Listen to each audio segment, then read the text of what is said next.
still doing some water, a bottle of water, and then we'll get started with it. So, 2 bottles of water.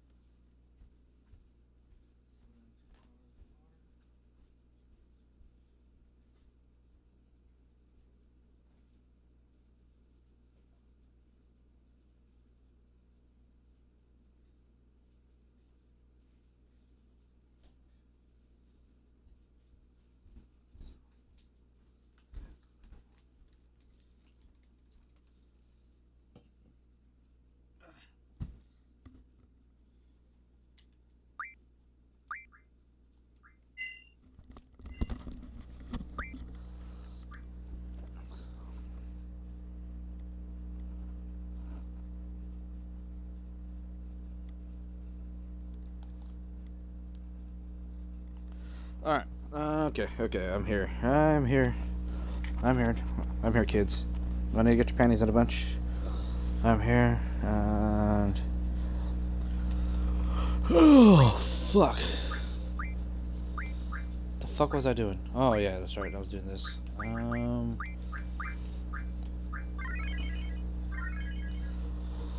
Alright, I'm gonna try to read a chapter of a book tonight called Money Society by Alex D. Paul. It's chapter 4. This chapter is about 50 pages long, so if you're having trouble sleeping tonight, or if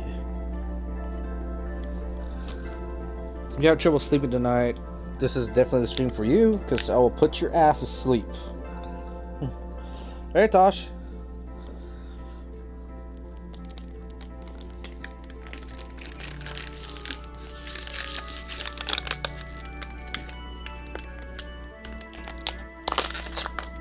Hey, Random. Hey, Civic. How are you guys tonight? I'm doing alright. Fucking hot as hell. It's like still like 90 degrees out here, so I still got the cooler going. I'm about ready to just turn it off though, so I can get the fan on. Whatnot.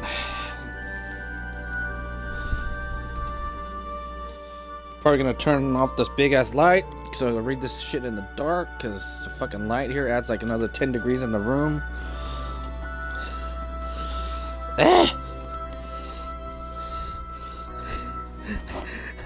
Lay it down, motherfucker. Lay the fuck down. Oh, I love that quote. And I lost the butt of my fucking earbud. Son of a bitch. Hold on. Oh, wait, it's in my ear. Fucking hell.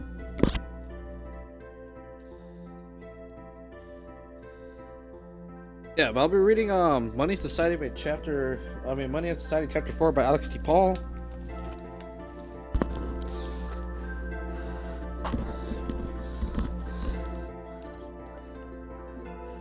Thanks for keeping a tab on me, Tosh. I really appreciate it. Hope your stream's going well on Warzone.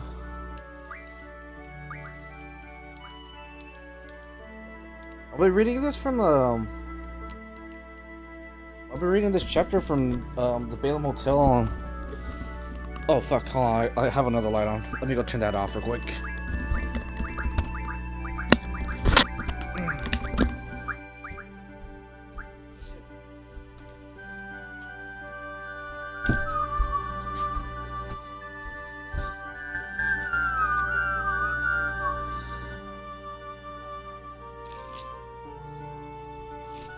Yeah, I just turned it off.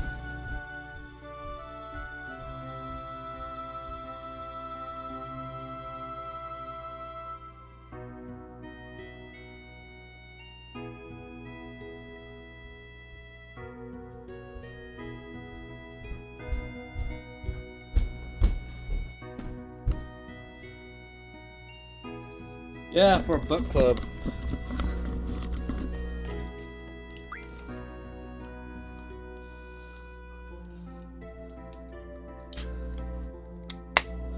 I just gotta get through this fucking tutorial, then I'll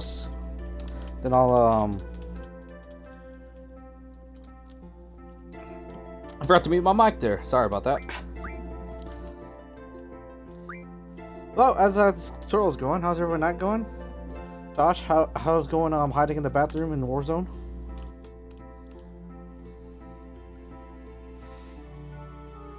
Oh shit. We're gonna be reading this chapter from the Balaam Hotel again. I got my soda open, I got my 3 bottles of water here.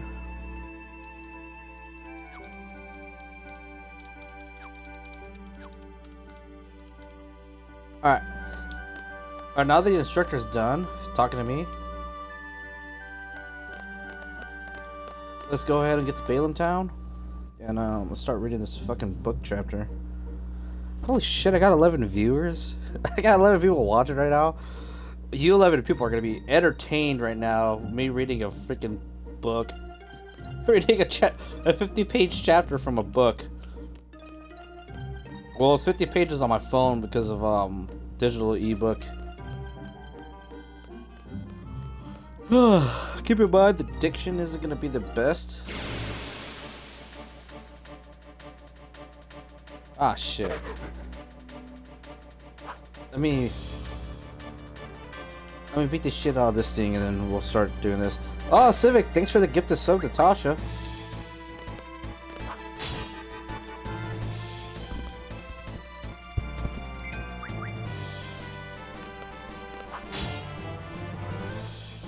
I can't get the fucking trigger function down right. I was gonna stream this on Final Fantasy 9 from the village of Dolly, but or Dale, but I had good luck reading it on I had real good luck reading it over here. So let's go ahead and get to the hotel. I'll do a save over there so that way we can use the hotel as our. I don't have to go through that stupid fucking tutorial just to get over here.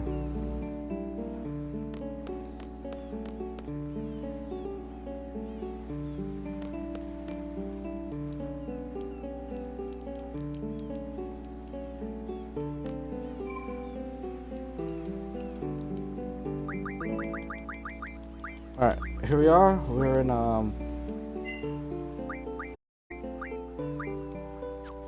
actually we'll slot 2, we'll use slot oh.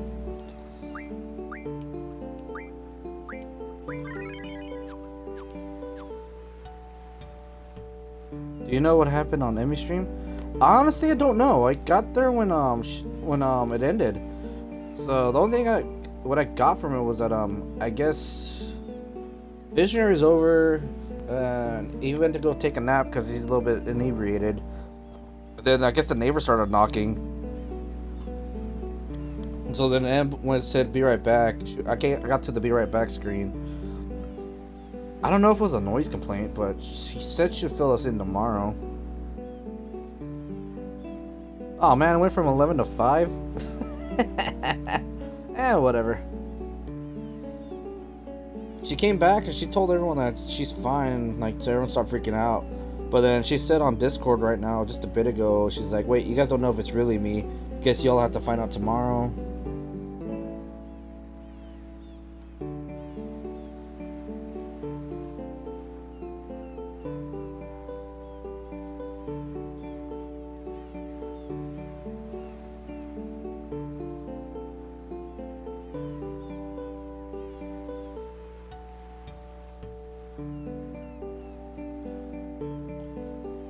Okay, so let me set this up. So my character will be I'll set up my character to be looking at the screen. Just picture me reading as the asshole here on the screen with the awesome boots and the shoes and shit. I'm gonna put pause on here.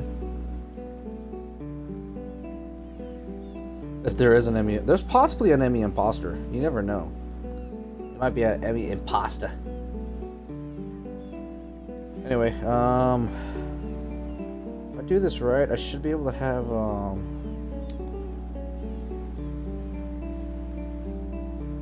I got a like on Twitter right now.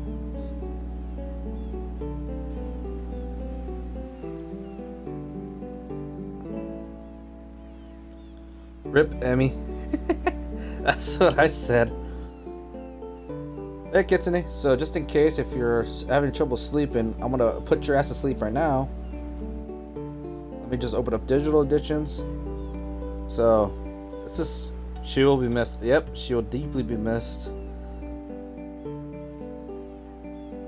Alright, so this is Money Society by Alex T. Paul, Chapter 4, titled Politics of Money. Bear with me, I'm gonna try to read all 50 fucking pages of this chapter.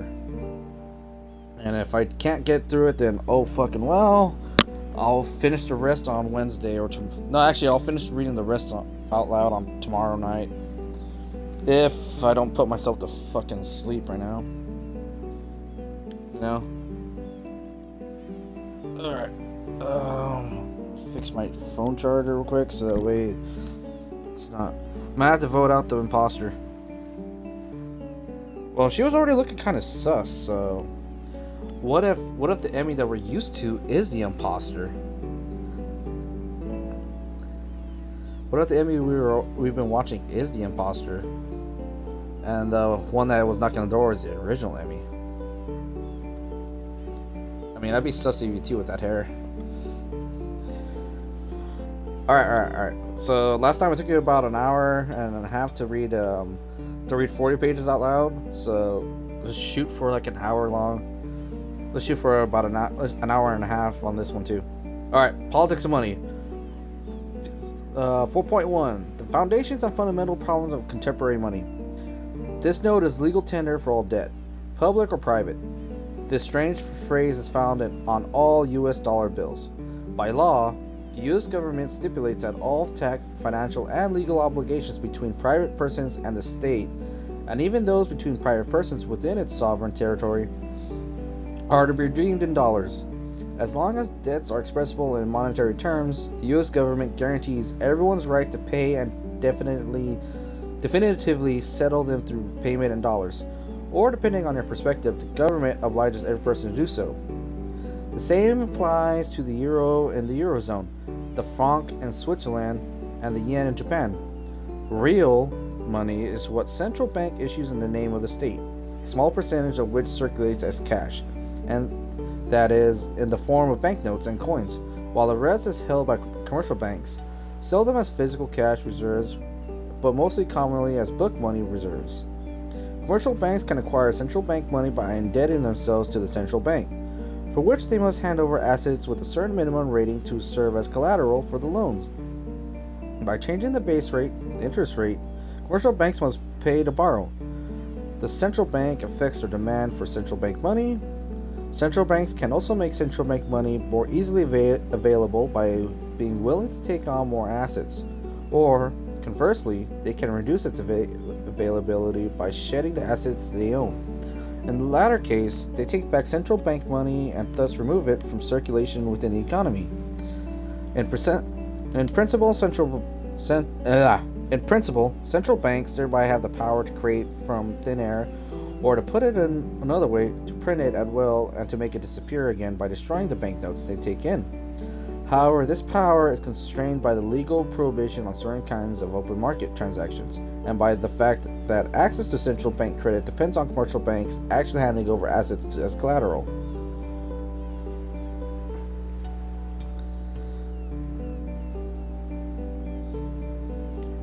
The risk inherent in central banks having this unique position, and this is one of the main accusations commonly levied against the present monetary order, is evident. Central banks have the capability to introduce more money into circulation than economic actors, producers and consumers actually need.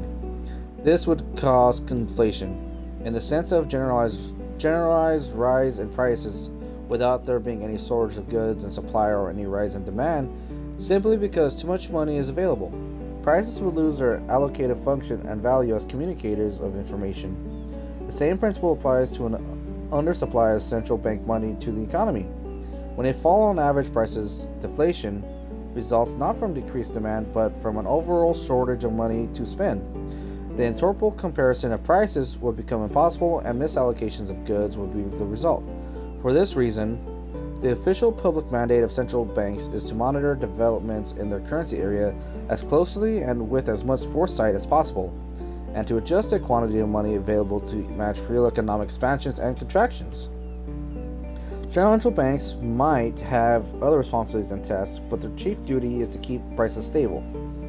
The fact that European Central Bank, like other central banks, aim to ensure a moderate rate of inflation in no way contradicts this, since it merely reflects the widespread recognition that a small amount of inflationary pressure stimulates growth by inducing economic agents to spend. Take a quick break. I like this background. Hey, Emmy, thank you. It's this track's called Breezy by Nobuo Uematsu. It's actually one of the most peaceful tracks in this game that I choose to use my background music as I read this god-awful chapter. And it's also, this one's actually fun to play on acoustic guitar. I think I can still play it. Bada, how boring. Shut up, Rain! Who's the spirit of Emmy? Whoa, the spirit of Emmy is here. That's what you think. It may be the spirit of Emmy, or it could be in the spirit of the imposter Emmy. Bada is getting better at public reading. Actually, more... I hated public reading in school, but I did take a public speaking class in college and interpersonal communication class in college, as well as a rhetoric and argumentation class. All right, back to this book.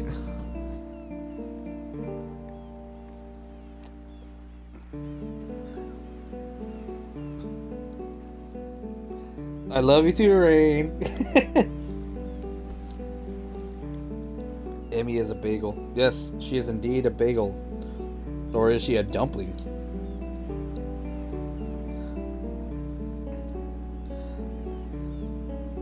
I'll bless you guys with a new YouTube video when I have another day off to actually do it. Like, I might record another cover Saturday. I'm just not sure yet what to play on bass. But yeah, let me get into this chapter.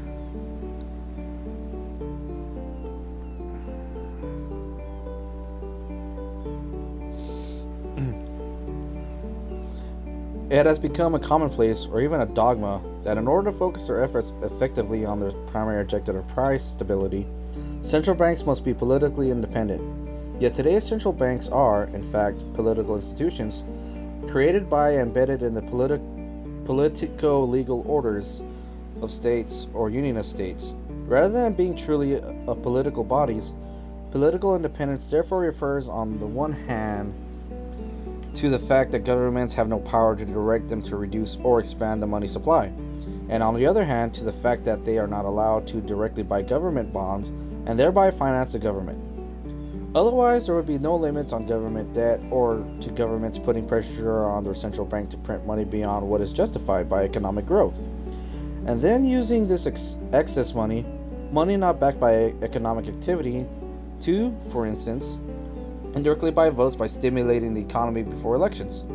Precisely because democracy and monetary stability are anathema to each other, the ordoliberal monetary theorists who currently dominate academia and the policy arena argue that central banks must remain insulated from elected officials' attempts to influence them. No doubt, several central banks are prone to politically motivated abuse, which can harm the economy, as history shows all too well. However, it would be wrong to think that formally independent central banks operate in political vacuums, not least the activism of the U.S. Fed since the latest great financial crisis and the actions of the ECB during the Euro debt crisis are proof to the contrary. The flooding of financial markets with liquidity since 2008 has helped avert their full collapse, which would have incalculable consequences for the global economy.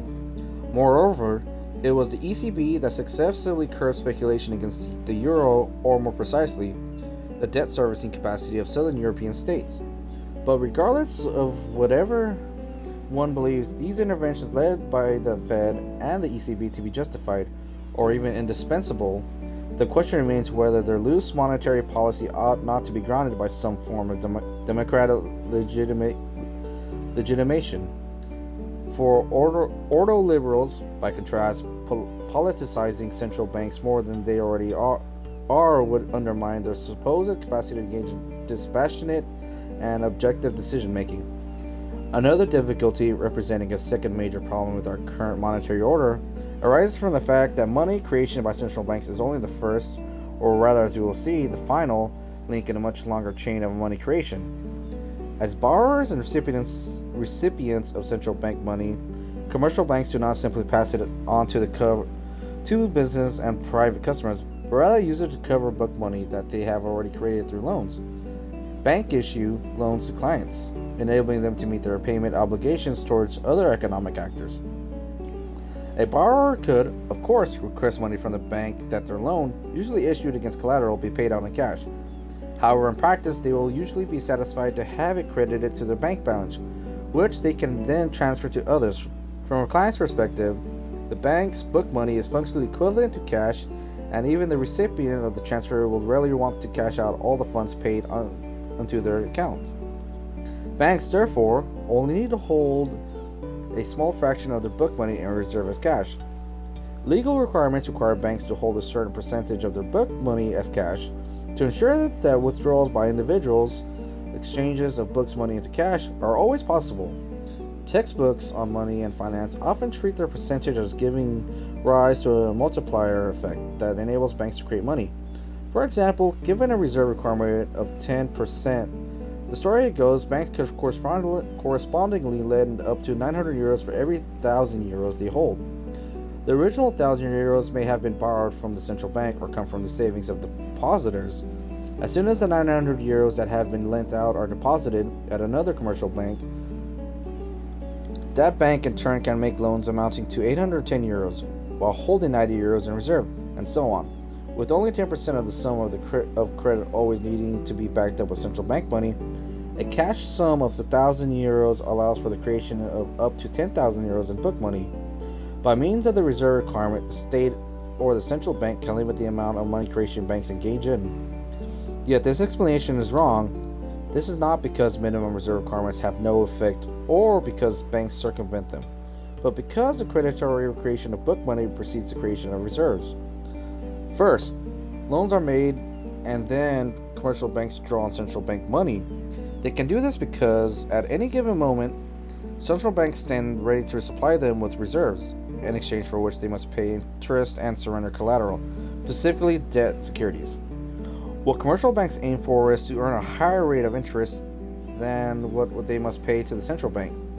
Should they ever lack sufficient eligible collateral, even their clients' deposits may in extreme cases be counted as collateral by the central bank. Take a quick break so I can read chat. Hey, Bada, play Stacy's mom with your vocal cords. I'm not playing that with my vocal cords. Thanks for the bits, though. Good to see you live. Yes, I get what to do tonight if I don't stream. Bada, don't tell Rain this, but she's a bit of a weird bagel. Yeah, I know Rain's a weird bagel. Wait, repeat that. Can you join the rest of us and be viewer? Can central bank insulated with politics? What? Hunter, do your best scream speech. Bada, you're not paying attention to us. Bada. KK, gonna take a 5-minute work break. Other mod, please keep this chat under control, BRB. Rain, Bada's trying to read, leave him be. I'm 13, I do what I want. I'm trying to freaking read this damn book for you guys, and it's hard to do this off my phone and then look at chat, which is how I keep up with chat, also on my phone.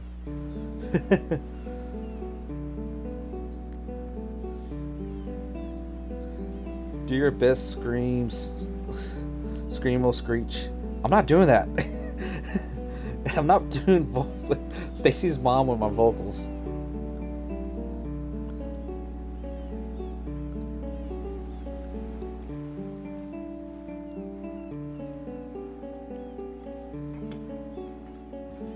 You guys are lucky I don't charge a subscription fee for reading this out loud.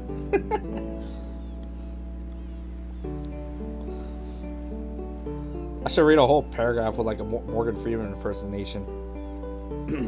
Most importantly of all, however, is the fact that while it may be possible to differentiate between central bank money and book money in principle, in practice the distinction is rarely clear, and moreover, it is difficult to operationalize in the context of monetary policy. Fuck, that hurts my throat. I can't do that. I'm not doing that again.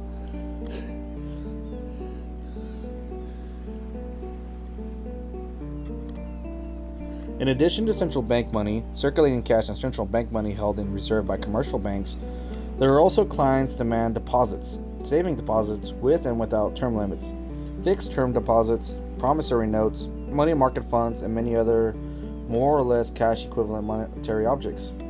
Although central banks define different types of money supply and focus on influencing the quantity of one or the other of these, the fundamental difficulty of differentiating between different types of book money remains, and exacerbated by processes of financial innovation. The invention of ever new financial products makes it possible to expand the money supply well beyond central bank targets. As long as economic actors treat these products as if they were money, conversely, central banks can inject more money into the market, but if commercial banks are not inclined to loan this money out, then the injection will have no effect. I'm not even saying excuse me. Bite me. Ordoliberals fear that central banks have too much power to manipulate the money supply, and that politicians may seek to influence how they exert this power. By contrast, from a sovereignty theoretical perspective, which is known in the context of monetary policy as a chartalist one, their powers appear far too limited. While libertarian money reformers would therefore eliminate central banks altogether, reformers in a charterless vein seek to empower central banks to become more effective. These two reform efforts, which at least superficially look diametrically opposed to each other's, will be discussed in the following pages, focusing on the cases of Bitcoin 4.2 and sovereign money, which is section 4.3. Private monies, or Bitcoin. BR base shower. Alright Amy, have fun showering. So in your opinion, how would this information be useful for winners of the challenge?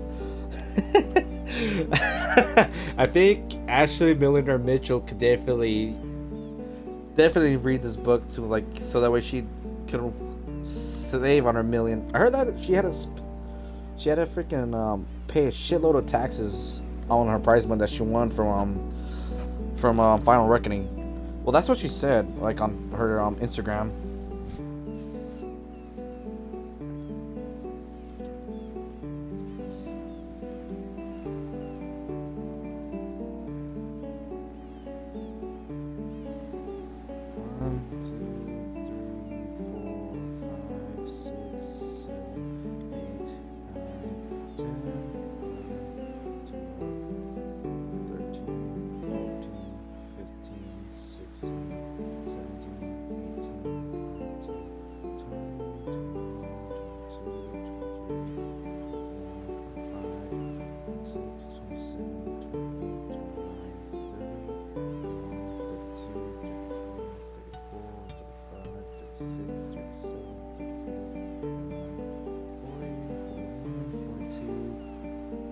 Oh fuck, I got 42 more pages to go. Fucking me. Fuck. You guys hear something cocking in the background? That's me just getting a gun. Oh. Alright, so 42 more pages to go. For which contestant was that again? Ashley Mitchell. Southern Belle Ashley that has a mental freak-out breakdown whenever she gets voted into elimination or chosen for elimination.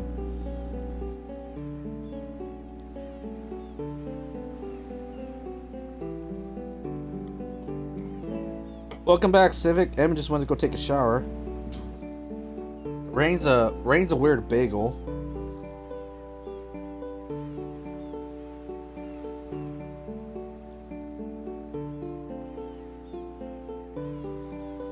I think Tasha's still dying on COD. And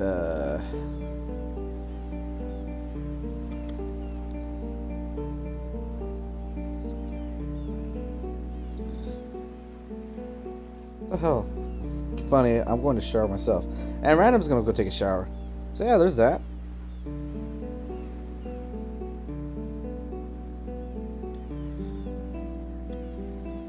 Anyway, I'm gonna keep going. I got 42 more pages to go through on my phone, so bear with me.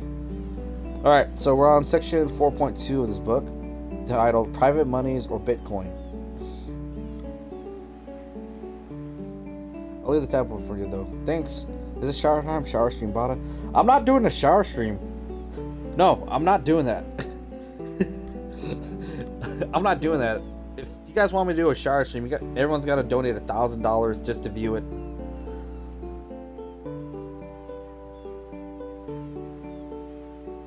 Alright, here we go.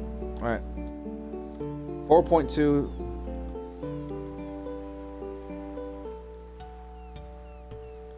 Alright, 4.2. As we have seen, state-run central banks and private banks not only manage our payment systems, but also engage in money creation and thereby determine the value of money itself. Economic actors must trust these financial intermediaries. Moreover, they must pay them for their services, even when, in principle, what they seek is to engage in direct transactions with their business partners rather than with the bank. Common critiques of banks suggest that, as intermediaries, banks have essentially taken control of and gained abusive power over money. Although money, in principle, ought to exist only as a facilitator of exchange between independent economic agents. In the origin stories of money told by liberal economists, money emerged from the most saleable or most generally desired and simultaneously most preservable and easily divisible commodity that the market participants had. It is ostensibly for these reasons that money has so often been gold.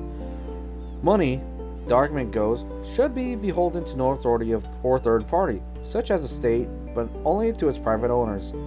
After all, they say it is something more than the equivalent of what commodity owners would be willing to part with their wares for, measured against the value of other desired goods.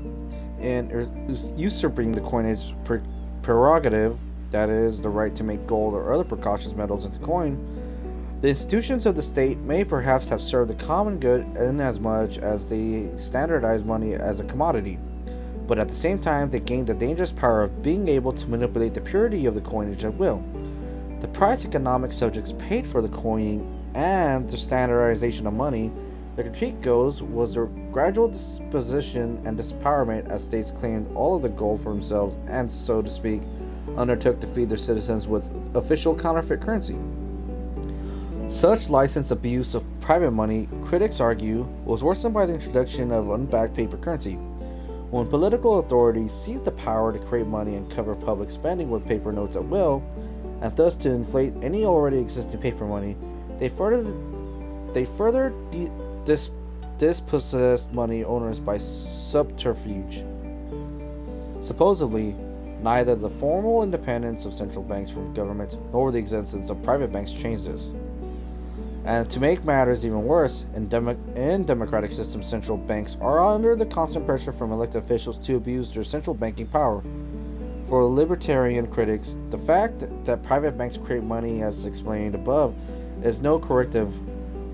Rather, the banks' ruthless pursuit of their own commercial interests imperils the welfare of market actors. Just as states supposedly find it hard to resist the urge to fund their own spending or debt servicing by printing money, so too do banks have an intractable impulse to issue as much credit as possible and thus to cause inflation.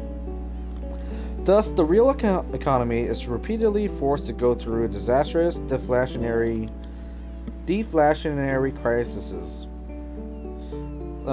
Crises, which painfully undo the monetary overhangs created and inflated by central and commercial banks. Although money is still the essential lubricant of markets when governed by central and commercial banks, it becomes a disruptive force in its own right and a driver of crises in the real economy. Resolving this contradiction, or rather recreating a more faithfully market-serving monetary order, fundamentally depends on the wholesale depoliticization of money, according to liberal theorists of money. For more radical libertarian money reformers, this requires nothing less than the marketization of money itself. Instead of remaining under the thumb of government authorities and their political interests, the idea is that money ought to be returned to the original commodified form. Libertarians, such as the former U.S. Republican presidential primaries candidate Ron Paul, have therefore argued in favor of a return to the gold standard. Others believe that the selection of the best currency should be left to the market itself. In the 70s, Frederick August von Hayek argued for the complete denationalization of currencies, proposing that private money issuers should offer their own monies on the market, backed by precious metals, resources, or price indices. Ultimately, those currencies have proved most stable and thus most able to meet the expectations and demands of economic agents would succeed. While central banks would have no role to play in this system, private banks and their commercial interests clearly would. However, although they would still issue credit, they would also find themselves responsible for the valuable maintenance of their money, lending them to subordinate their credit-driven pursuit of profit to the preservation of stable currency. Not least thanks to the political power of the economically leading countries from which any such private money issuer would almost certainly come, in addition to the evident disinterest of states in ceding their monetary monopoly.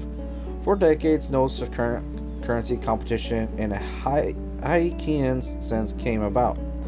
But the march of progress in modern computing and communications systems, aka the internet, have made the dream more real. Bitcoin by no means the only cryptocurrency, but since 2009 it has been the most successful so far among the contenders seeking to compete with the great state-issued currencies. Bitcoin's allure undoubtedly stems in no small part from its being free from state influence, and Bitcoin is, or at least is supposed to be, easy and cheap to use, impervious to counterfeiting, and equivocally anonymous. Each of these attributes on its own would already be of interest for many money users, but Bitcoin bundles them into a single package. If it continues to be unconstrained by regulation, Bitcoin, or any one of its emulators, might well see even greater interest over time. Even if we do not use it ourselves, we ought to, at the very least, as observers of others' interesting behaviors, to pay attention to Bitcoin. For instance, Bitcoin is software. It allows users to connect with each other via a decentralized network in order both to trade units of value for goods or services and to create the units themselves. Bitcoin payments are direct user-to-user payments and do not pass through any intermediary institutions that can make a profit from facilitating them. A Bitcoin is a virtual unit of value not backed by any commodity or physical asset consisting of an encrypted line of code. It can be traded for regular currencies on special exchanges. One peculiarity of electronic data, and Bitcoin is nothing more and nothing less, is that it can be easily replicated or copied. To ensure that a Bitcoin cannot be counterfeited or spent more than once, a special safety mechanism exists. Every Bitcoin changes its identity every time it is transacted, such that its entire transaction history is scribed into it. Every Bitcoin tells a story, so to speak, of who has previously used which parts or fractions of it to make payments, all the while keeping the actual owner of Bitcoin anonymous, hidden behind their lines of code. Likewise, the code gives no clue as to what the Bitcoin was used as payment for. So if you want to pay for hookers and sex, you just use Bitcoin. Paid per view, butts. So banks make money by making more money? Kind of. The Fed needs to tell them they're allowed to. So to correct this, we need to use fake, unbacked money, but digital coin? Use digital coin that's backed by fake money. Fake, unbacked money. I have no idea how to fix that. All I know is that we're basically all fucked in a couple of years because the inflation they've been doing with these stimulus checks, all this debt we accumulated from borrowing money from China and from the Middle East.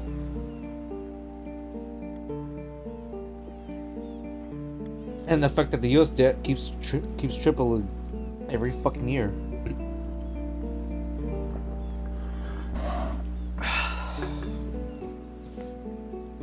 Alright.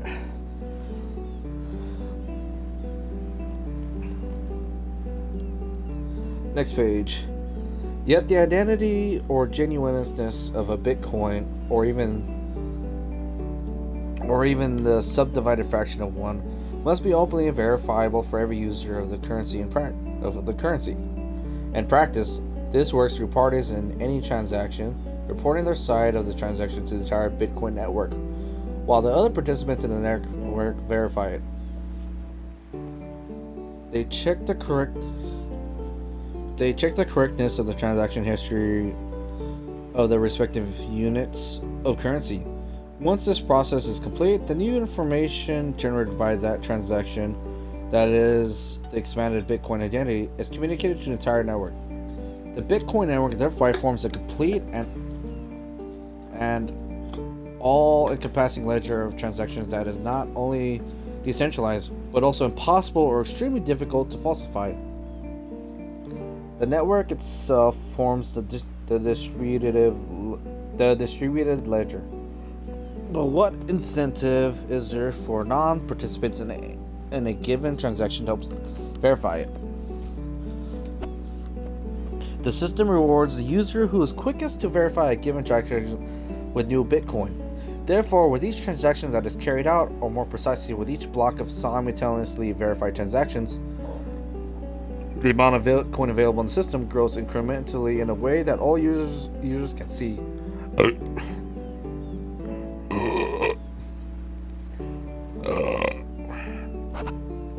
To prevent the currency from spiraling into inflation, the size of the increment added decreases over time, and it takes an ever-increasing amount of computing effort to add a new block to the ledger. The Bitcoin system is programmed such that the total supply of coins is limited to 21 million, a number that is expected to be reached in or shortly before the year 2140. While this sum may appear relatively small, what matters is that each Bitcoin can be subdivided into up to 8 decimal units. In theory, such Bitcoin thus consists of 100 million Satoshis, named after Bitcoin's pseudonymous founder Satoshi Nakamoto. As in the case of gold-backed currencies, the supply of Bitcoin cannot be expanded indefinitely. Unlike gold, which can still be discovered, the total quantity of Bitcoin that will ever exist was restricted from the outset. Bitcoin production can neither be accelerated in the short run, nor can its value be inflated through the overproduction in the long run. The algorithm controls and will eventually terminate the process of money creation. Fluctuations in the exchange rate against other currencies, notwithstanding from the year 2140 onwards, Bitcoin value, or at least its purchasing power, will be determined solely by the supply and demand of goods offered up for sale in Bitcoin. In the eyes of Bitcoin enthusiasts, these advantages, the currency's presumed value stability, its political nature, its security and anonymity,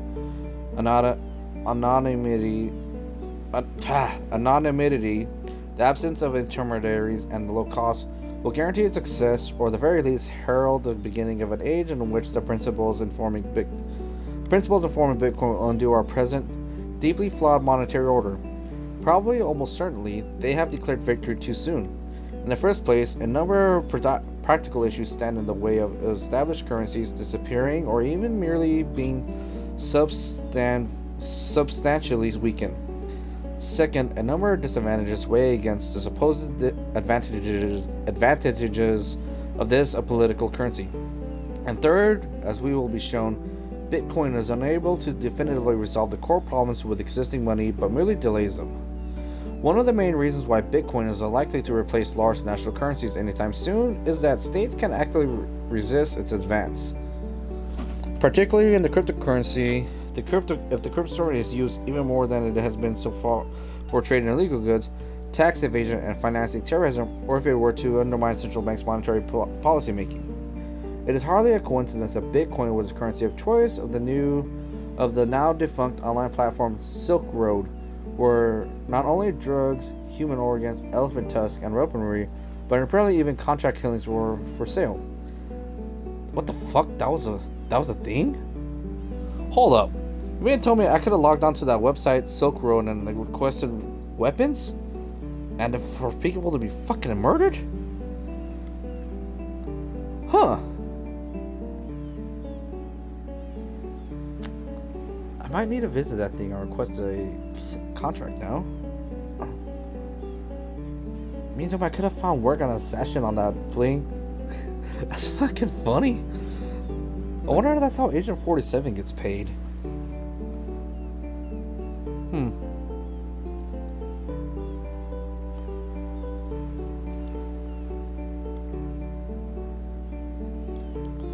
Naturally, the powers of law enforcement to combat cross-border encrypted trade are limited, and the online marketplace has apparently reappeared in many different guises.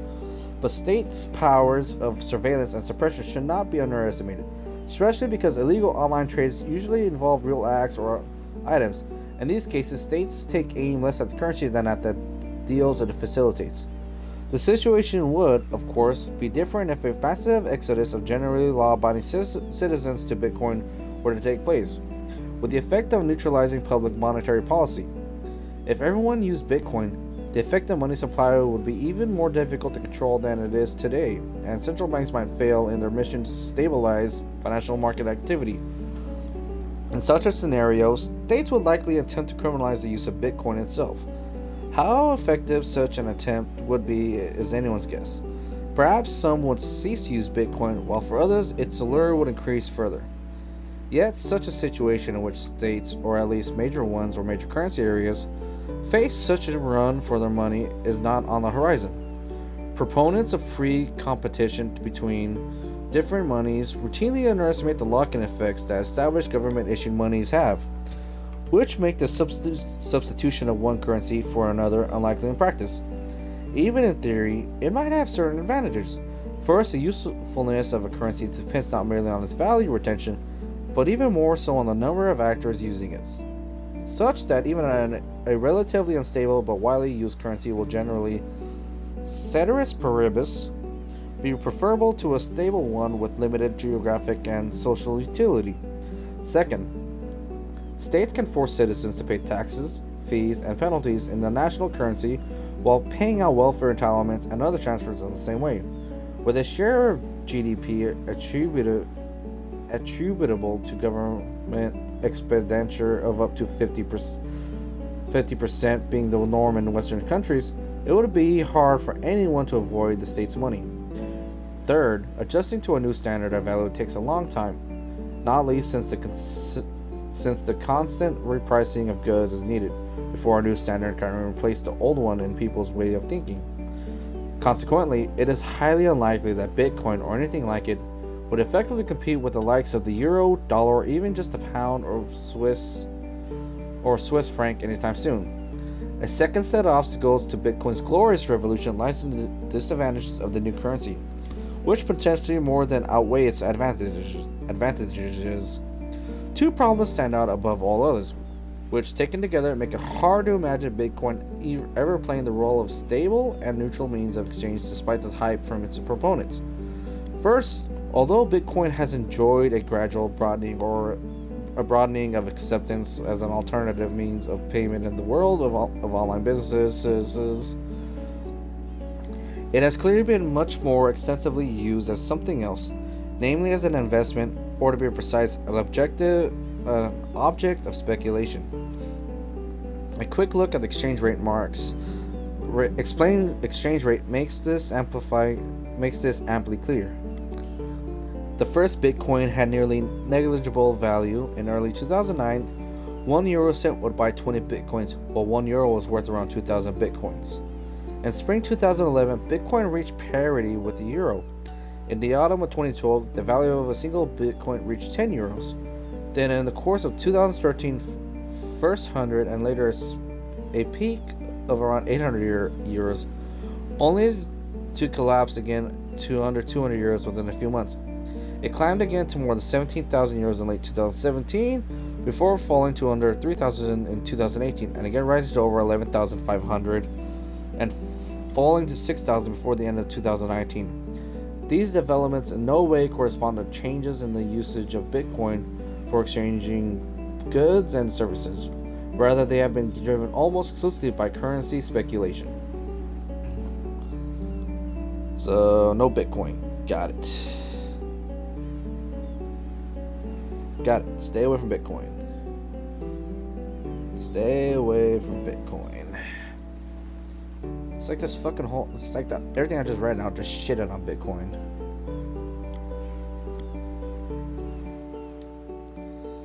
Short Bitcoin.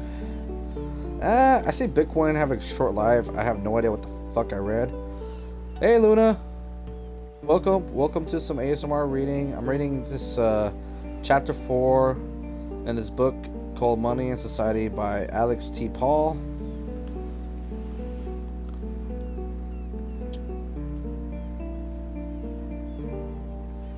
All I read so far is that Bitcoin basically has a value that grows and has a roller coaster value right now. It's okay, some stress. Hey Civic, thanks for gifting Luna a sub.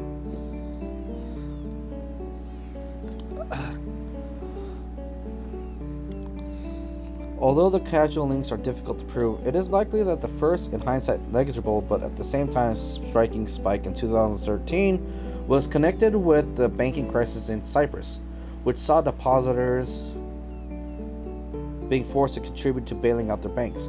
The large sums of capital had been deposited in Cyprus by wealthy Russians, sought a means of escape, and found it, at least temporarily, in Bitcoin. As soon as it became clear that the rising value of Bitcoin was nothing more or less than a flight from the euro, the initial financial euphoria tipped into inevitable disillusion. The extreme fluctuations in value were driven not least by the comparatively small market value of Bitcoin, with the consequence that a few large trades led to corresponding large changes in price. For Bitcoin's later exuberances, there might be no such simple explanation, but only the logic of financial market itself. In any case, with Bitcoin, there can hardly be any returning from the speculative excess to the hard surface of the real economy or any fundamental values, because no such real economy or fundamental values exist in this case. Bitcoin's comparatively short history already confirms that it definitely appeals to speculators, but less so quite understandably to traders. Ah, fuck, that's a mouthful to read. I need to drink water.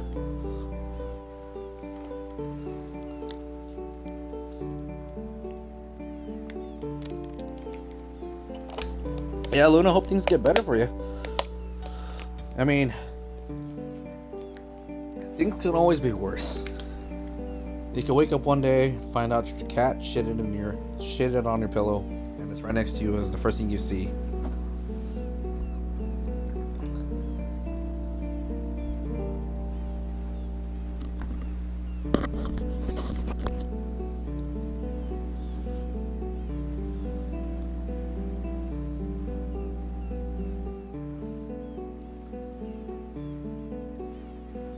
The second drawback, which is rooted in the inflation of digital metalism of Bitcoin's inventors, the virtual imposition of absolute limits on the money supply that are far more radical than in the case of gold backing.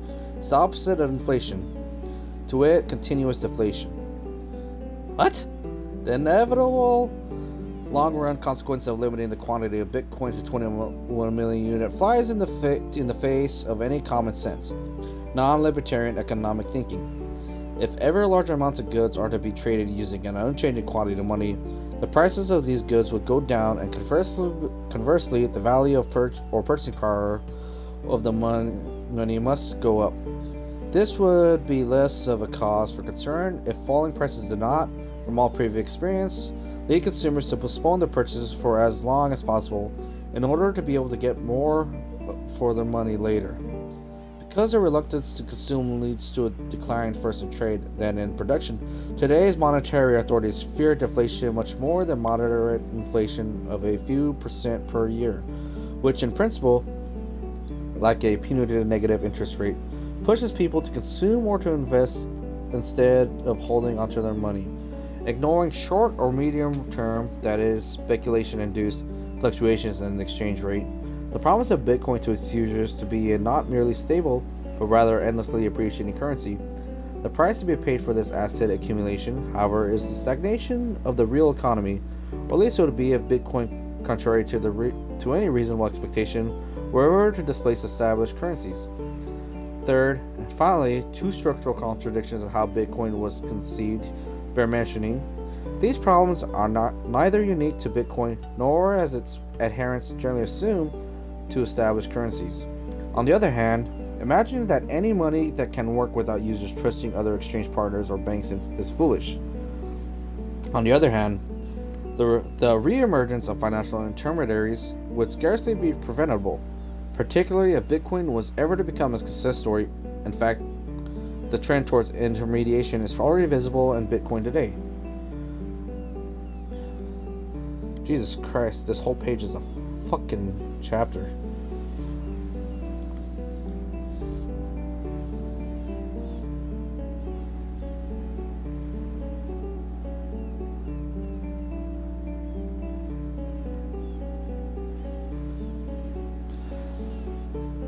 Luna, when I was younger, I went clubbing, no catches that night, but when I went to go to my bed to sleep, I found 2 roaches making love on my bed. I never had action on that bed, but the roaches were getting more luck that night than I did. I ended up sleeping in the living room. Hey, Civic, it makes you feel any better. I went clubbing with some friends, right? And they were supposed to hook me up with this chick. So I met this woman, right? And we hit it off. Turns out, the next bar we went to, she started making out with this other chick that turned into a giant freaking lesbian orgy in the alley. I just want to make sure I said hi to Bada and his friends. Aw, thank you, Luna. Go ahead and get your rest. I know you got a stream later today. If you're having trouble sleeping, just go ahead and come back here. I got like a couple more pages to read. Let's see here. 1, 2, 3, 4, 5, 6, 7, 8, 9, 10, 11, 12, 13, 14, 15, 16, 17, 18, 19, 20, 21, 22, 23, 24, 25, 26, 27, 28, 29, 30, 31, 32, 3. I got 33 more fucking pages to read. Last time I was 42. Oh, fuck me.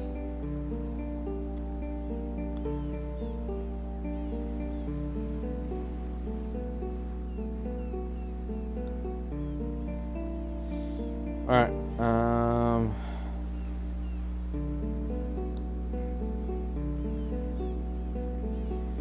I lost what page I was on. Fucking lost the page I was on.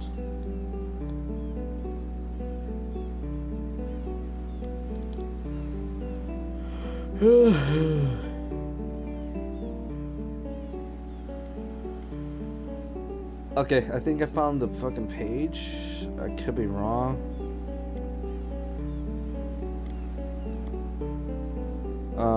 I was close to 4.3. Nope. I'm definitely not on the right page. Fuck. Hell. Alright, I found the page. I haven't been clubbing, so I don't have any stories to read off. I would have turned fam that night and joined them. I definitely should have. I have a lot of clubbing stories. All I can say is just let it go. They are drunk, move on, enjoy your night clubbing. Yeah, this chapter is really long. Every time I go out clubbing, I always end up getting into a fucking fight with someone. Like the last time we went bar hopping, I remember we were at a bar downtown. Rain, I will let you know the bar was Riley's.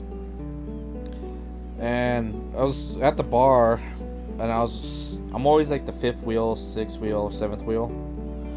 So that night I was with 2 friends. I was with actually a group of friends. All of them were married, so I was the 7th wheel in that group. And the guys went to the restroom, so I was basically at the bar with the 3 wives, or 2 wives and the girlfriend. And we're just getting our drinks. And keep in mind that our height was 5'6". We're surrounded by these 6 foot, 5 foam looking motherfuckers.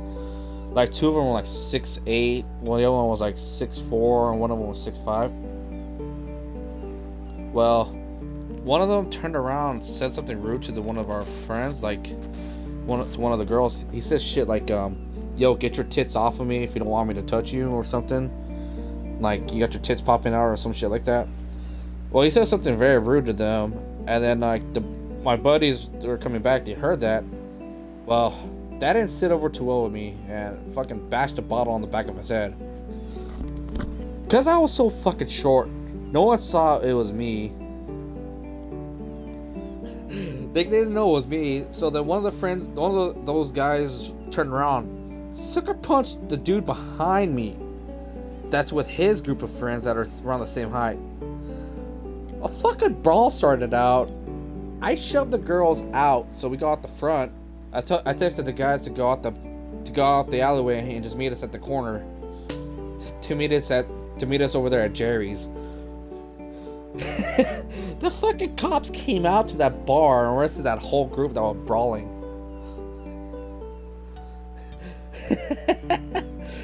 Oh fuck.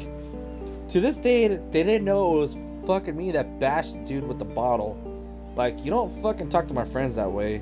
Second, you don't say that you're gonna fucking rape them. So we walked our happy asses down to the Mint, and this one dude followed us from the bar, was actually like stalking one of the girls. So I told the guys to go up ahead, acted like I was gonna tie my shoe. I fucking super kicked the dude in the fucking jaw, laid his ass out. So I freaking tucked his ass in the dumpster and just caught up with the rest of everyone. Got a couple of bar fight stories, but I don't want to share. But yeah, that's one bar story. There was another one where this one dude fucking kept following us when we were bar hopping downtown. I fucking laid his ass out in another alley.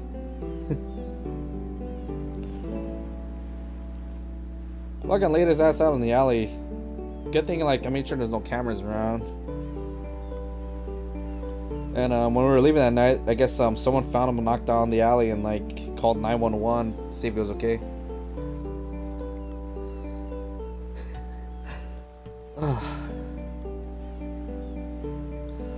I usually try to defuse situations when I'm there, but sometimes like there's just assholes that push it, and I'm like, if I'm having an off night, I'll fucking throw it down.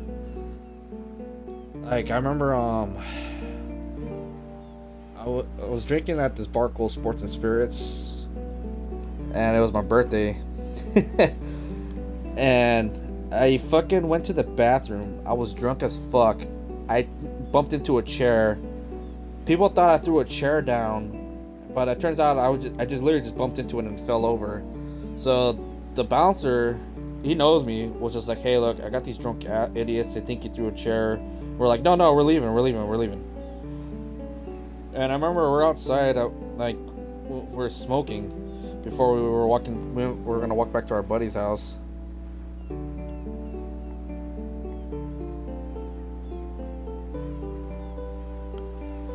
And well, turns out one of the fuckers came outside, right? Like, he got kicked out too because he was causing a whole scene. I was blacked out drunk, by the way. From this, so the only reason why I know about this is because my friends told me about it, and then I went back to this bar like a year later, and they showed me the footage. Well, got in my fucking face saying shit like, how dare I throw a chair, try to cause a scene, blah blah blah. And he had 3 of his friends. This dude's like 6'3", and I'm fucking 5'6".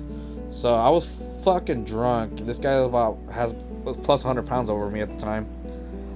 Fucking got in my face, pointed his finger at me, and so I told him to back the fuck off before I bang his ass right out. Well, he shoved me from what I saw in the footage. I fucking didn't even throw a punch. I picked his ass up and slammed his ass on his fucking head on the concrete, knocked his ass out. And I look at his friends and told them, like, you guys want to fucking go too? And they're like, no. They started like dragging their friend away, and I told them shit. I'm like, tell your friend to come right back out. I'll bang his the fuck out.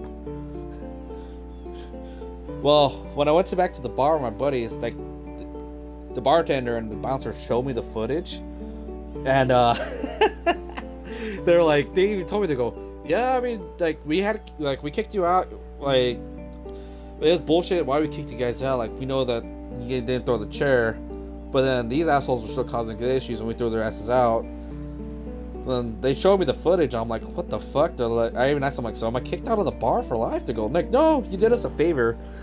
Like, they deserved an ass whooping, and technically you didn't fight in the bar, you fought in the parking lot outside. That was further away from the bar, so you're good. I'm amazed they never offer you a job. Yeah, I wouldn't take that job. I did private security one time and almost got stabbed, so I don't want to do that again. I feel like that worked half the time, other times not so much. There was this one time at a rave at the Dome. This guy drugged my friend when she was dancing with him, and a whole bunch of people tried to track. Oh fuck! I heard stories about that happening at the Dome, Rain. All right. Back to this fucking chapter because, as I said, I got 33 more fucking pages to read. All right, so the first critique is largely trivial. As much as Bitcoin's technology, in particular the control and execution of individual transactions through the continuous decentralized updating of the ledger, along with the confirmation of the counterparty's ability to pay the verification of the authenticity of the Bitcoin involved, is designed to eliminate the need for trust. It requires users to trust a system that is a software, while Bitcoin is based on an open, transparent to all source code. Comprehending how it works is at least as challenging for most users as understanding the ins and outs of contemporary banking.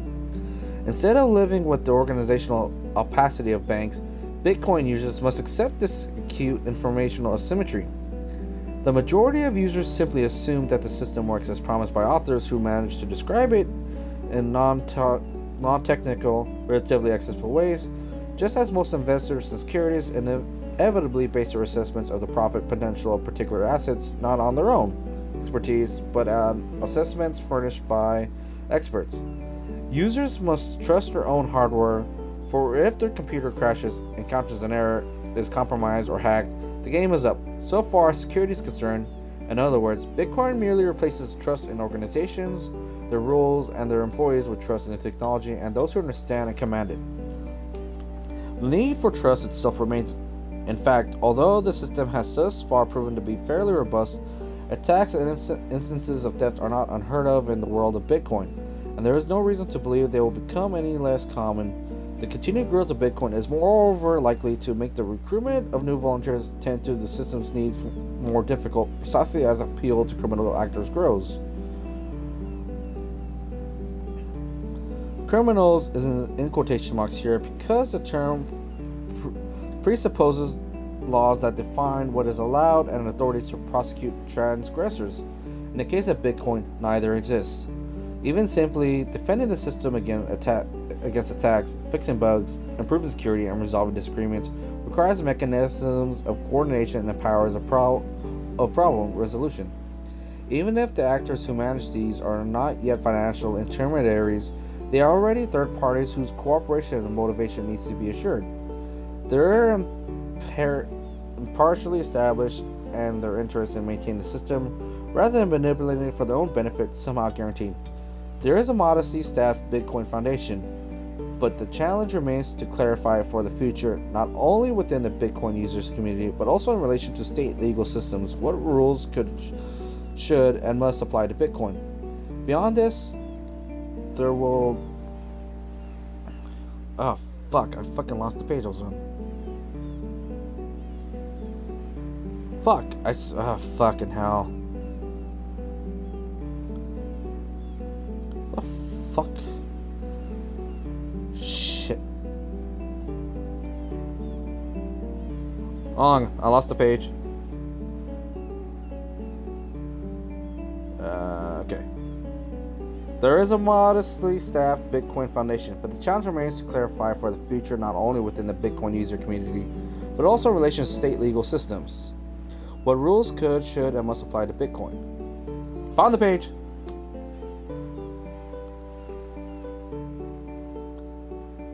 Don't worry about it. I'll try to distract you for 24 hours. Make this 20. No, we're not making this a 24-hour stream. To be honest, I might go to a club like once when I can drink, but it might not be my type of thing. However, I won't let anyone cause trouble or harm to strangers, and definitely not my friends. I'm 2'10" and 6 foot, and I'm not afraid to hold back a punch. Yeah, Spartan. I mean, don't get me wrong. I've been to clubs where like I've seen big guys get dragged out by bouncers. that's always funny, but at the same time, it's like I remember I was at his one club, 1933. I'm sure if Rain's still here, I'm sure she knows that one. I remember I was there, and I rarely danced, and that night I was actually dancing. I was kind of drunk. I remember I bumped into this dude, right? Well, this guy was like cool about it. So, you know, like I leave the dance floor, go, me and our buddies my friends, we get a table, whatever. And the girls like were still dancing. Well, for some reason, I don't know what possessed me. I walked over to them, told them, like, hey, come to the table real quick. And good thing I did, because that same dude I bumped into, this one guy, I don't know, this other guy bumped into him, right? And, you know, instead of apologizing, he tells the dude, shoves him and goes, yo, watch where the fuck you're going. So the other guy, the original guy that I bumped into, like, shoved him back, telling him, like, to walk, like, calm down and watch himself. Well, that dude pulls out a fucking, lifts up his shirt and shows that he has a fucking gun strapped to it on his belt, whatever. And before that guy could do anything, like the dude I originally shoved into, fucking sucker punches him, grabs a bottle that was on the table, on the bar counter behind him, and fucking bashes him in the head.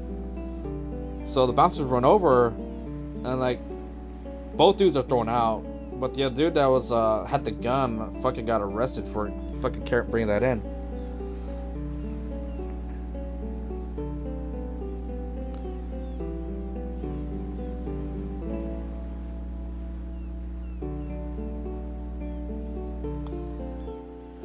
Yeah, you know, you're right. My life could be an action hero movie. Alright. Beyond this, there will indefinitely be a rebirth of financial intermediaries. With it, a reemergence of precisely that which Bitcoin is supposed to do away with.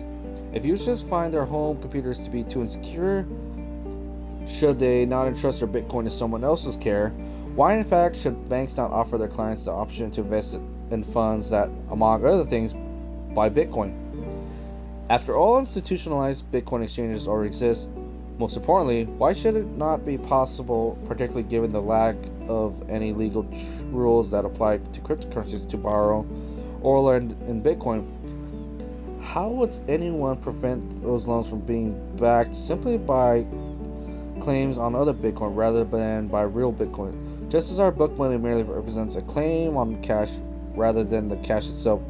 And who would or should even bother to prevent this? The paradoxical development of coining actual physical Bitcoins or suggests that there are no limits to the unfolding of entrepreneurial innovations around Bitcoin, especially in terms of new financial products.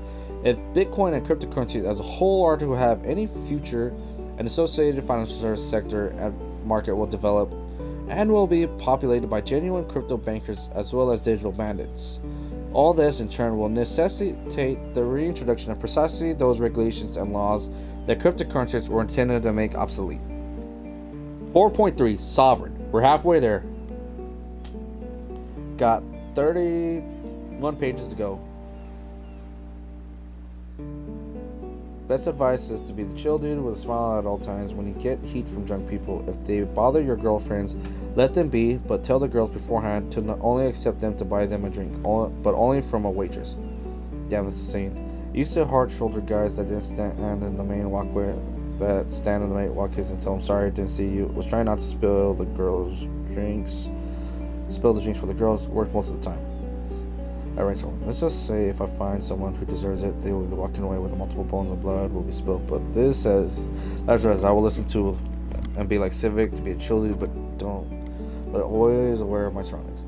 Yeah, Civic's right, especially when you're at clubs and stuff, because you may be one dude, but one dude might be backed up by like 20 people there.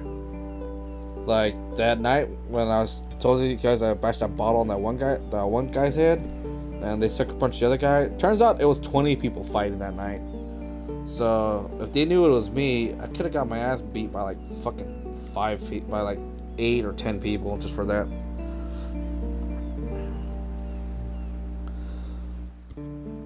Just like, as you know, if guys start fighting in the club, It's always admirable to drag any girl away from there so they don't get stuck in front of the crossfire. Like I remember I was at this bar called Whiskey Barrel. Well, turns out like me and my buddy were there with his wife at the time and her cousin. They go to the bathroom, right? So me and my buddy are sitting there, getting drinks. To my left, immediately to my left, a fucking fight breaks out between 6 guys, and a fucking bottle flies. If I didn't grab this one girl by the shoulder and yank her close to me at that moment, she would have got hit in the head. So like, I grabbed this one girl, and I grabbed these 2 girls, right? I drag them away immediately out of harm's way. Well, the one girl that got hit in the head, turns out she was married. Her husband saw what I did, and like thanked me when he like got to where we're at. Said like, thank you for looking out for my wife, protecting my wife. And then like they bought me and my buddy around. Then the other girl that I grabbed, fucking boyfriend came over, fucking bought me another shot. So sometimes there's some good effort there, and like those girls were definitely appreciative of me. Never fucking saw them again. One of them was fucking hot. Damn. I wonder if she's single now. Should have gotten her number. Oh well. Goal of the night is to have fun, so just try to keep the vibes good for you and others you came with. Yeah, it's the main goal of like clubbing. Just have fun, keep your vibes good. If everyone's dancing, you're not dancing, just hold the table down, keep an eye on everyone's drinks. Bada. Yes, Spartan? Bada, you may be a goober troll, but you're a good bean. Yes, I am.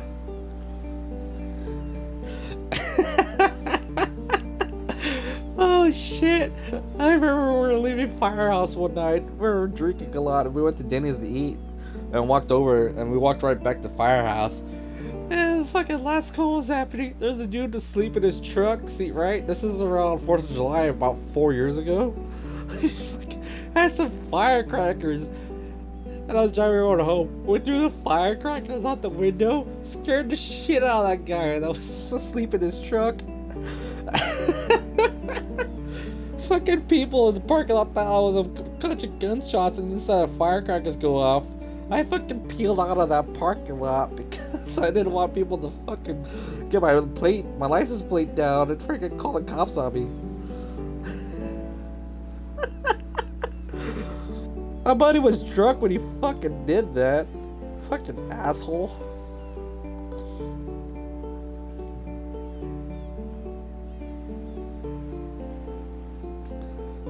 Alright, sovereign money. 4.3. Halfway there, 31 more pages. In contrast to such visions of marketizing money as Bitcoin, sovereign money and positive money proposals aim to re-anchor money in the state, thereby curbing not just speculation but all money creation by private banks. Just as Bitcoin is but one of many non-state currencies contending for the market's favors, so to have numerous initiatives aiming at a purely state-directed money creation process popped up in recent years. Their closest ancestor is the so-called Chicago Plan, devised by Irving Fisher in the 30s, in response to the Great Depression, which advocated what Fisher called 100% money. Neither his ideas nor the recent sovereign or positive money proposals have actually been implemented anywhere, but there were serious discussions on this topic in Iceland after the country was hit by the 2008 global financial crisis. Many will have also heard of the plebiscite held in June 2018 concerned a sovereign money proposal in Switzerland, the Vollage Initiative, which more than 3/4 of voters ultimately rejected in line with the voting recommendation of all the major Swiss parties. The following discussion reflects above all upon the ideas of Joseph Huber, who has emerged as one of the most prominent contemporary proponents of sovereign money. Huber, a German economist professor, was the driving force behind the Swiss initiative, which, beside its failure at the ball-out box, was the closest any sovereign money proposal has come to being implemented, at least in the recent past. In the English-speaking world, the UK-based Positive Money Campaign group, whose proposals are based on Huber's, promotes the idea. The sovereign money concept rests on a single, simple, almost self-evidently logical proposal that is hugely problematic from a practical standpoint that all book money posited by clients and banks must be held by those banks as central bank money. Private commercial banks would no longer have the capacity to create money by issuing credit, since the creation of money would be a prerogative that only the central bank would enjoy. No longer could promises of payment be traded against one another and used to create new promises that are subsequently treated as if they were actual money. Only a strictly delimited quantity of central bank issued money would be allowed to circulate, even and especially in the realm of digital payments. Of course, right now in practical terms, bank credit is used as money, as Section 4.1 explained, even though in reality it is merely a drawing right with respect to central bank money. The money is created by commercial banks themselves through the granting of credit lines to their clients, but without the requirement to hold corresponding amounts of central bank money. Naturally, central banks could put an end to the practice by retrospectively withholding the necessary reserves if banks issued unbacked credit, but they do not. Not least because, as the latest financial crisis showed all too well, the risk of a collapse in the circulation of money, pulling production and trade down with it, is far too great. This means that central banks effectively have no direct control over the money supply. What they do instead is try to keep price levels controlled and stabilized. At first glance, they have been successful at this. Since the 80s, inflation appears to have been brought under control, and for the moment, monetary policymakers fear very low or negative inflation rates much more. However, this impression of success might be a false one, or at least that warrants close scrutiny, because only consumer prices, which are used to calculate official inflation rates, have remained stable. Asset prices, on the other hand, have exploded. The average value of shares in particular has skyrocketed in a way that beggars any explanation in terms of real economic growth. Financial assets have consistently outgrown gross economic production, with only temporary corrections as a result of bursting of the so-called dot-com bubble and the great financial crisis of 2008. If, or, as one might surmise, rather than the recent corona plunge of the world's financial markets will be balanced, remains to be seen. However, it is not only sovereign money reformers who blame banks for recreating these crises through massive, reckless lending. Libertarian proponents of private currency competition do so as well. The lending that banks engage in as logical for them individually as it is macroeconomically illogical and unsound. It is to blame, if not the emergence of casino capitalism, then at least for its scale. Falling profit rates in the productive sectors of the economy and lower interest rates have induced ever more capital to flow into the financial markets. Meanwhile, the financial industry keeps inventing ever new financial services to satisfy capital owners' expectations of returns, leading to a constant expansion of the aggregate volume of credit, behind the so-called decoupling of financial markets. Decoupled because they are no longer only a paraphernalia connect with the real financing and insurance needs of traders and businesses, lies a cycle of uncontrollable money creation by the banks. Absorbed by speculative deal-making, which in turn fuels further speculation, the behavior of banks was and remains structurally pro-cyclical for as long as the game goes on. Practically unlimited credit is extended, even though the returns that are supposed to enable repayment are diminishing. After the crash in 2008, when many derivatives were suddenly revealed to be utterly worthless, this credit-making business ground to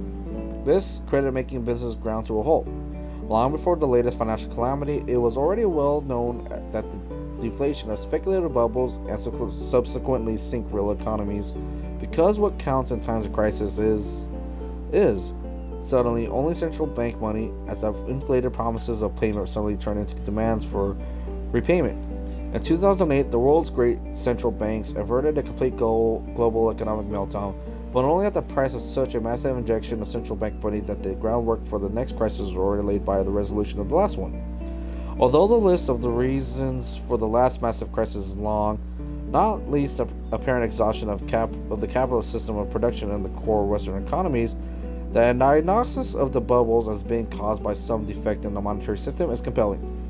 According to Huber and his followers, endogenous money creation is the main culprit. Even without this, speculative exuberance and a subsequent deflationary crisis could still happen but the rise and falls would be far less perceptuous if the quantity of money were better controlled or controlled at all. This control is what sovereign money reformers desire.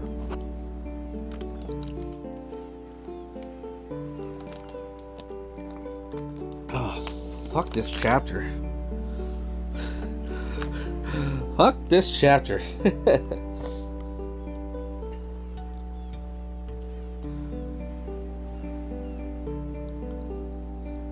Give me a heart attack in the parking lot. A weird bagel who was good. Brainstorming. I would eating out of there so quickly. Spartan, if you decide to join the clubbing fight, mess that happens almost every night at a club. So make sure it's worth jail time, so that means worth missing work. I suggest to be the better person, only fight back after you get hit with the witnesses that will show up to defend you in court. Okay, I understand, and I will follow your words, but most likely I won't fight just to protect to get people out safe and sound. I would rather take as many hits as it takes rather than throwing punches. Thanks, man, for the words of advice. The reason you bring girls is to have other dudes buy you drinks and have fun, and maybe meet another girl that has interest in you. Our friends GF got us free drinks all night long. They ask her if they can buy her a drink, and she says, "Can I get 2 Heineken with 2 shots?" They say yes. Then me and her boyfriend gets Heineken, and the 2 girls get a drink. Then she says thank you and have a good night. Yeah, Civic's right. Like, in all my times there, I've been blessed to not have been talked to by the cops or been arrested for fighting. I have yet to get free drinks. I mean, well, I have gotten a few free drinks, but I've yet to have one where if I go with my buddies and a few female friends, or they guys buy them free drinks because they see us with the girls will buy themselves. Most of the times they're gonna get hit on. Outside of you guys, I don't really know anyone else. Some people I knew, but realistic, I'm mostly a hermit. Yeah, I'm turning into a hermit. Rain's a mom, so she can't go clubbing anymore. Alright. Before I go back to this book, go back to this chapter.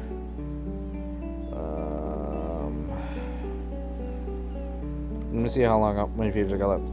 1, 2, 3, 4, 5, 6, 7, 8, 9, 10, 11, 12, 13, 14, 15, 16, 17, 18, 19, 20, 21, 22, 23, 24, 25, 26, 7.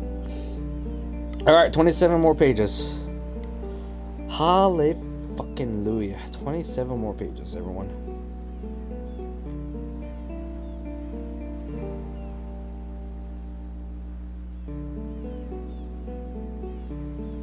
And I lost what fucking page I was on again.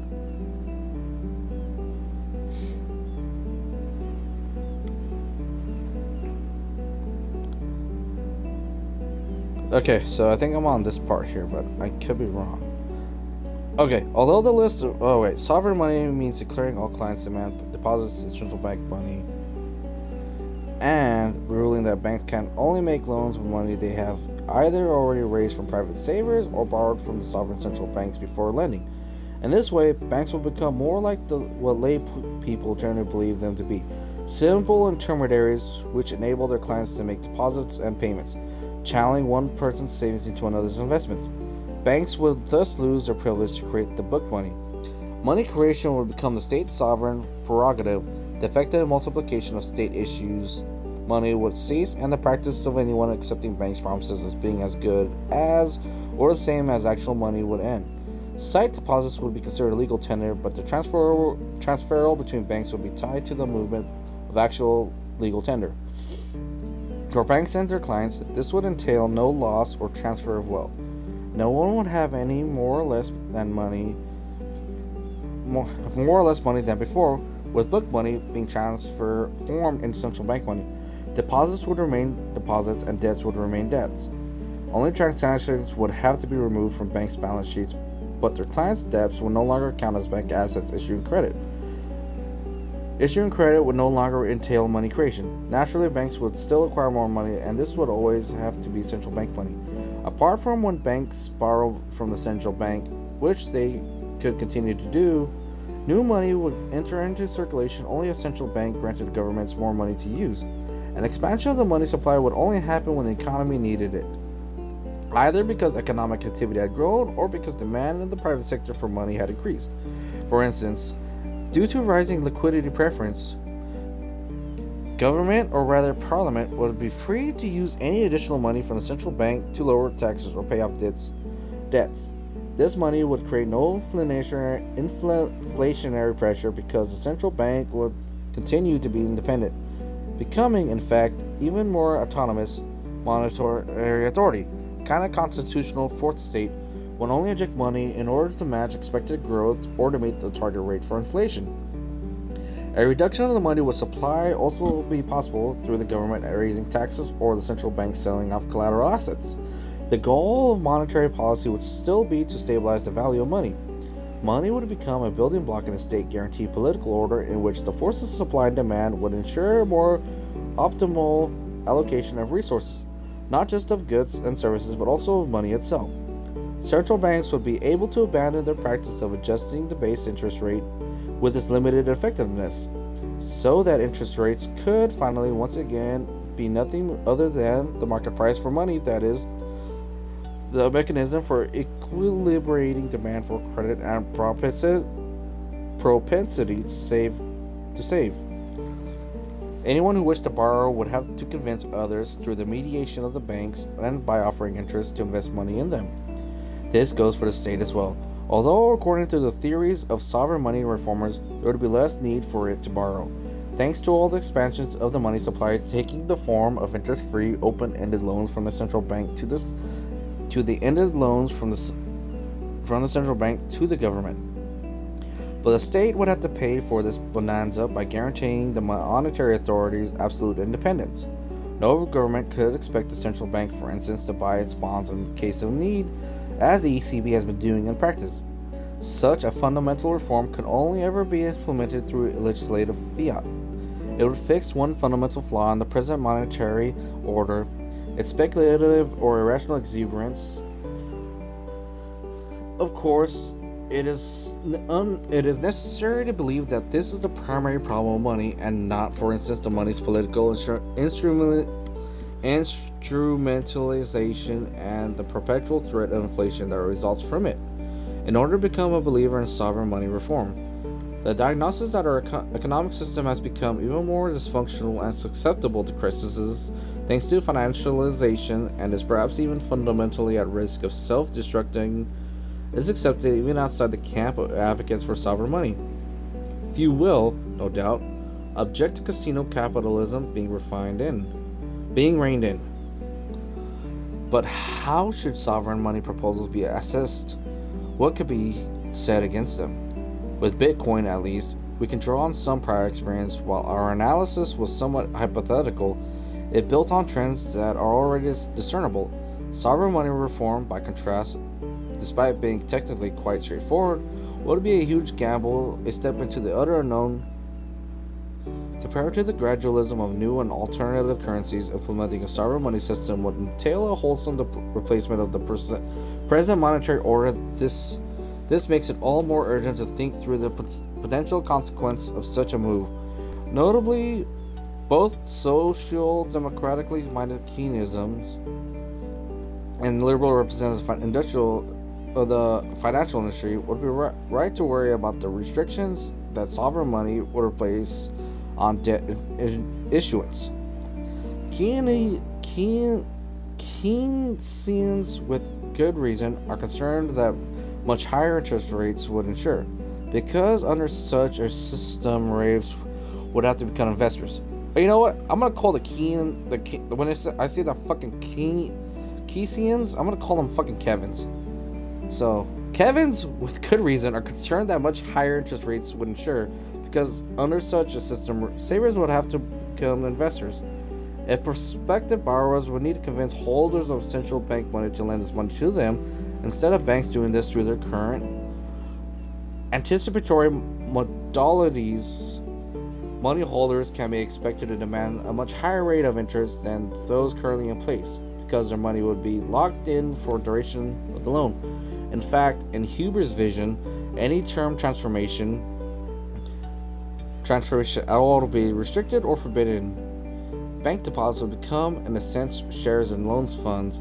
For savers, their liquidity risk would rise, the risk of banks going bust would dissipate, but would be replaced by the risk of investments failing. Not only would investments have to be much more solidly return generating than they have been so far in order to appease savers, but government funded stimulus programs would also be more expensive and less feasible. Whew, fuck this chapter. I do want to see a pic in my rave outfits. I'll post them.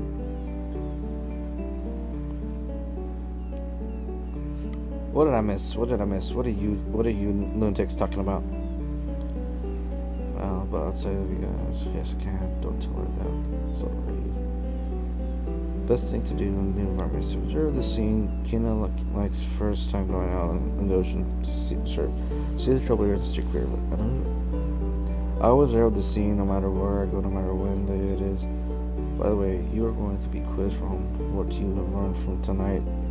You can either have the following a paragraph on what you learned on a full question turned in by the end of the week. I'll fail. I haven't been listening. I don't care what the fuck Bada's talking about. No slacking in class frame. Must listen to the speaker. Apparently we are being tested on this chapter.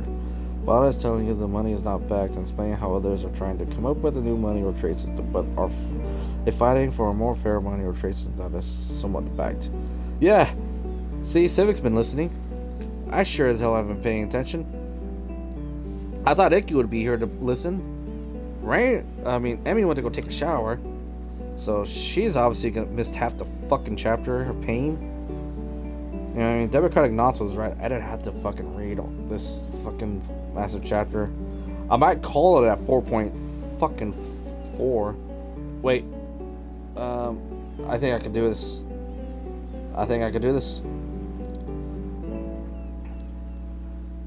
Alright.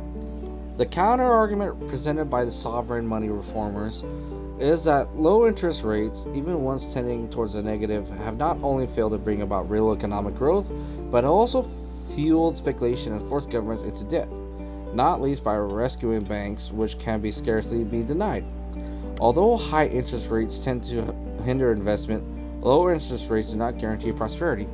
Even worse, as the current impasse demonstrates, under conditions of low or near zero interest rates, central banks become powerless unless they resort to punishing people for holding money. Even if they opt to do so, it remains unclear how, if at all, negative interest rates might facilitate real investment.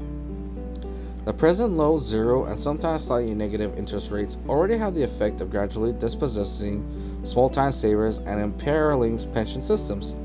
Moreover, it stands to reason that the financial industry would muster stiff resistance, because the introduction of sovereign money would undermine its major business model of primarily creating rather than acting as an intermediary for money. If they were not to forego these profits, then by way of compensation, service fees and interest rates would have to rise. Both would give cross-border competition for clients profitable and feasible. To evaluate such a scenario, given that it is in Switzerland that sovereign money thus far come closest to practical implementation, involving at least democratic deliberation and rejection, it is worth thinking that the effects might have been in the Swiss case, although the scenario would probably not look so different in other places, such as in the UK. Switzerland, like the UK, is a major international financial center and home to the several major banks such as Credit Suisse and UBS, both of which are global players and hardly remain passive.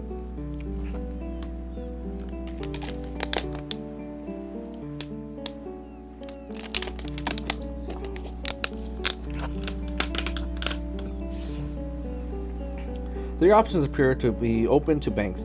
First, they can simply give up doing any business at all in Switzerland and move abroad. Second, they could offer accounts to their clients in foreign currencies and give them better deals with higher interest rates, leaving aside for now exchange rate risk, which will be dealt with shortly. Even today, it is not unheard of for private home buyers to take out loans in a foreign currency. Third, and most important, banks will probably invent new money-like instruments for their clients to use. And borrowing. Monetary history with its perennial battles between the state and private actors to define and control what money is, will predict just this. Just as entrepreneurially minded individuals could scarcely be prevented from issuing Bitcoin denominated loans without using actual Bitcoin, issuing them instead as drawing rights on the digital currency, so too could banks scarcely be kept from offering their clients loans in money, as long as third parties were willing to accept this as a form of payment. These loans could be exchanged for sovereign money whenever needed or under particular specified conditions. In principle, no one would even have to invent a new book money. Other assets such as shares of money market funds could simply be used as money. While this could potentially entail greater liquidity risk for the actors and the banks and their clients, as long as borrowing is such monetary surrogates were substantially cheaper than borrowing actual money when they would be expected to do so. Given this potential for evasion, new restrictions then have to be conceived and implemented. Banks could scarcely be stopped from moving abroad, but sovereign currency dealings, the use of surrogate monies, could be legally obstructed or even prosecuted as crime. But even if there were no resistance or attempt to circumvention, sovereign money reforms would still force regulators to work much harder. Not only would central banks have to be upgraded to the supreme monetary authority, they would also be confronted with far more administrative work. They would still have to monitor price levels and, as orthodox monetarists would already want, calibrate the money supply in order to exactly match the economy needs. But how large exactly is the demand for new money? How many investments will succeed in the future, of which kinds? Which ones will fail? Central banks face a dual problem here, both epistemological and ontological. Fuck that sentence. The epistemological problem is that one single central organ could face much greater challenges and estimated demand for new money. New money that is credit, when compared with a multitude of decentralized market actors. Fucking highlight that, because I have no idea what the fuck I read. Although it is true that banks tend to overestimate the profitability of investments in boom times and underestimate them during a bust, and locally grounded, a well-informed bank is likely to make better guesses than a spatially and functionally far-removed bureaucracy. The ontological problem is that on the level of the economy as a whole, all investments need to be pre-financed before the rewards can be reaped, before newly produced goods can be sold and profits made, paid, and so on. Only afterwards does it become clearer whether the calculus was correct and the investment profitable. Yet a priori, it is not only unknown but also unknowable how many investments and or what kind of will generate growth. Central planning is thus liable to produce more serious misallocations. Moreover, political conflicts between the government and parliament on one side and the monetary authority on the other would inevitably arise, assuming for a moment that reality could ever even correspond to this ideal of true constitutional separation. For not only would the government's debt-making capacity be severely circumscribed, as the sovereign money reformers want, but also whenever there was a monetary overhang. It would be the executive branch that would have to raise taxes as directed by the monetary authority. Parliament's budgetary sovereignty would be a thing of the past, rather than the central bank being at a risk of being instrumentalized by elected economic and social policymakers. Independent central bankers would not control all fiscal policy. A source of tension that would arise can be anticipated from looking at the externally imposed austerity programs that some Euro-crisis countries have been subject to. Of course, an independent domestic central bank could seek to gain citizens' trust precisely by opposing Parliament and the executive, but through this, it would become a political actor in its own right, alibi without any accountability as far as democratic principles go. The establishment of such monetary authority would be at the very least deeply disconcerting. Finally, it is also very likely that any state that adopted a sovereign money system would sooner or later have to place controls on international capital and mobility. As domestic borrowers fled abroad, foreign savers would be attracted to this safe sovereign money, especially in a low-growth, low-interest era. The growing demand from abroad for sovereign money would, however, push up the value of the currency, impeding the country's ability to export anything. To counter such upward pressure, the central bank could have to print domestic money to sell in exchange for foreign currency. This would, however, increase the money supply without any corresponding domestic economic growth. Whether and to what extent this monetary overhang, which would not initially affect domestic demand thanks to beings held in savings, could be sterilized, is unclear. The confidence in currency that has been inflated in order to counter its upward buoyancy on international money markets would at some point wane, and buyers' fear of having fallen for a mirage would become very real. Such dynamics have been in the case of the dollar, the only difference being that its status and as a key international reference currency does not yet appear to be under threat. Okay, this is content. Damn, I wish every stream is this.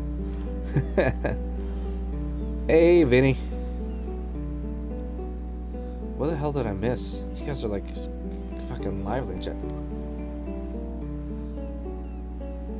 Vicky, are you here? Shower. She might be lurking just to see if you are really reading your book.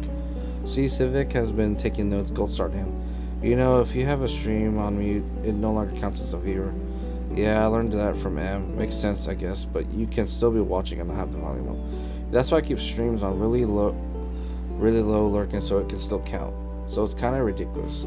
So the secret to make sure the volume of your stream is loud to most viewers so they can put on volume 1 and still lurk as a view. It's to prevent the bots. Vinny, Angry Bear.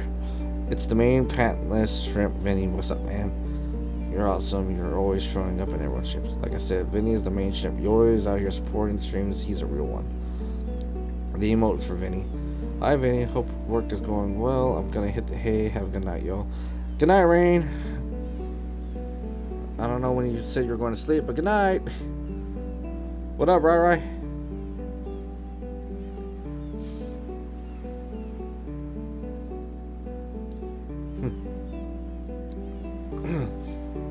What up, Vinny? Oh, fuck. This chapter is fucking hell. You know, I'd probably be done with this chapter if I didn't tell like a couple of bar stories. And if I was didn't take a 5-minute break to read chat every 5 minutes. Was good. I'm probably gonna lurk and twerk. And then go to sleep probably. No problem, right? Thanks for being here. I'm currently reading this fucking 50-page long chapter. I'm about halfway through the fucking chapter. I think I got up maybe a good 20-something pages left. Last time I counted, I was 27 pages left. Alright. The currencies of smaller countries can afford themselves no such luxury. Even without sovereign money, Swiss central bankers continually find themselves facing the problem of, on the other hand, having to counteract the Swiss franc's inexorable rise, while on the other hand, simultaneously devaluating Switzerland as a financial center. Fuck! I lost the page I was on.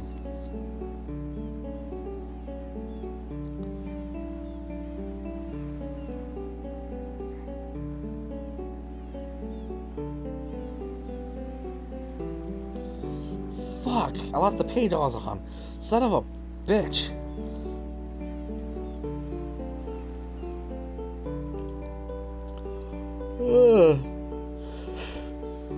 Fucking hell. Where was I at? Fucking bullshit. Fuck, where is it? Bullshit talking about fucking Switzerland at? This is some bullshit.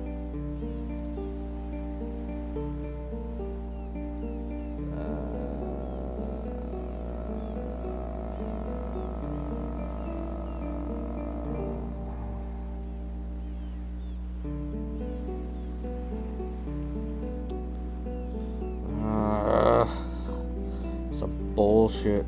This is some fucking bullshit. Bullshit, unless the fucking page I was on. Okay, I'm getting close.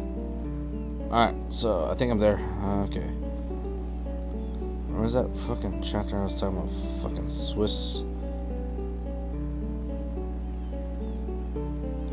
Okay. Alright, I think I found it. I think I found it.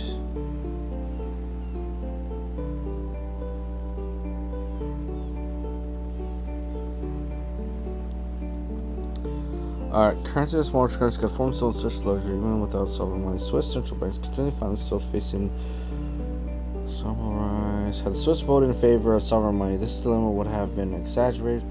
Alright, here we go. For foreigners buying Swiss francs, an asset would have become even more attractive if capital controls at even lower negative interest rates would have necessarily followed suit. All this would be logical consequences of yielding to the obsessive focus of sovereign money reformers on controlling the money supply alone, as opposed to remaining cognizant of the economy's wider needs, as is presently the case with even very independent central banks. If sovereign money were implemented at some other time or in some other place, things would not necessarily have to unfold in this way. Predictions are as uncertain as the future itself, and unforeseen circumstances or unconsidered factors could play into the hands of some sovereign money reforms rather than complicating them. But any sovereign money reform would always be a highly uncertain experiment. It is likely that it would be successful to some extent on its own terms, particularly in buying victory over dangerous speculation, but at the steep price of economic stagnation. For some critics of growth, this may have even be a desirable outcome, but this is not the case for most sovereign money reformers. Some of them are well aware of these concerns and criticisms and have laudably engaged with them in detailed, sophisticated ways. Yet it remains striking, and for other proponents of the state's re-establishing control over the monetary system, quite irritating that sovereign money reformers generally present sovereign money as a merely technical project. Correspondingly, here they are just as misguided as proponents of currency competition. Their analysis of money focuses wholly on money's function as a means of exchange, while neglecting its capacity to act as a store of wealth.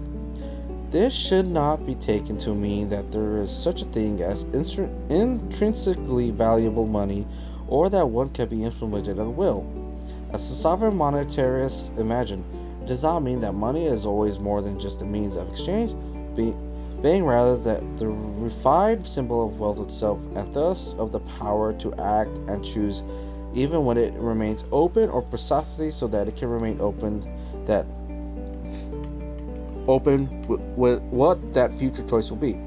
Yet beyond question what money reforms might be implemented, or why certain ones should not be, such debates over the future of money have great value. The greatest value is that they reveal money more clearly for what it really is, never a neutral institution, always a political question. Alright, 4.4, central bank independence and the inescapable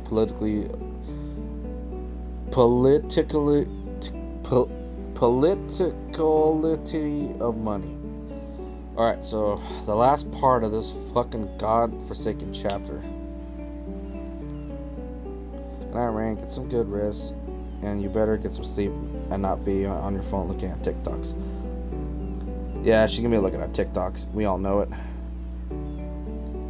I like how M said she'd be right back. She's gonna go take a shower, and it's been about a good hour. So I don't think M's coming back. I don't know why I keep calling M Rain, or I keep calling Rain M.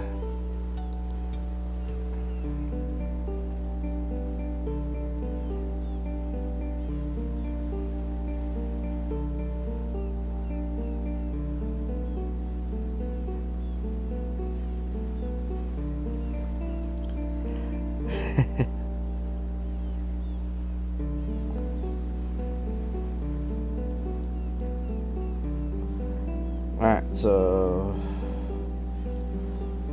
we're on the last part of this fucking book read.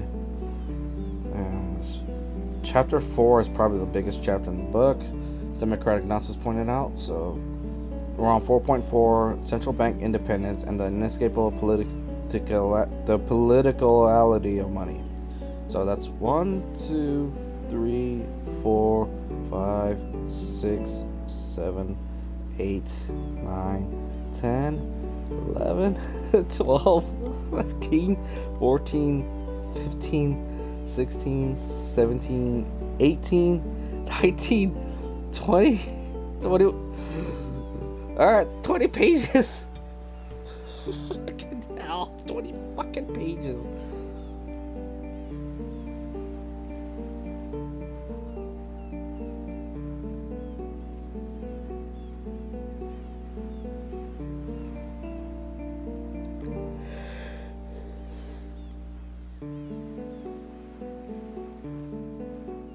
I'm always here for the homies. The neighbor got Emmy while she was showing like in a psycho. I wouldn't doubt it, honestly. I know I texted Rain, like, hey Rain, can you text Amy to make sure she's okay? I got a bunch of fuckers in chat scared or concerned. Anyway, 20 more fucking pages, everyone. Fucking bear with me. I'm trying my best to get through this. Alright.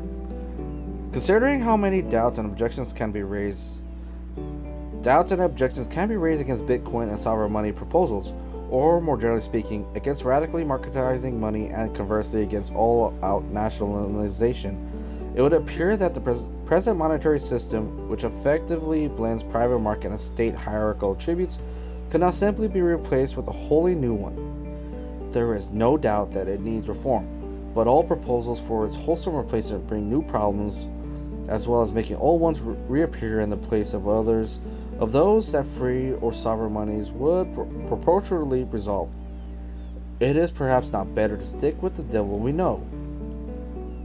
Just like past gold-backed currencies, Bitcoin is deflationary currency that ruthlessly privileges money holders while hindering credit creation and with it investment. Moreover, Bitcoin would not put financial intermediaries out of business, but would rather open up new fields of activity to them. Even Bitcoin cannot work without regulation and service rendered by neutral third parties.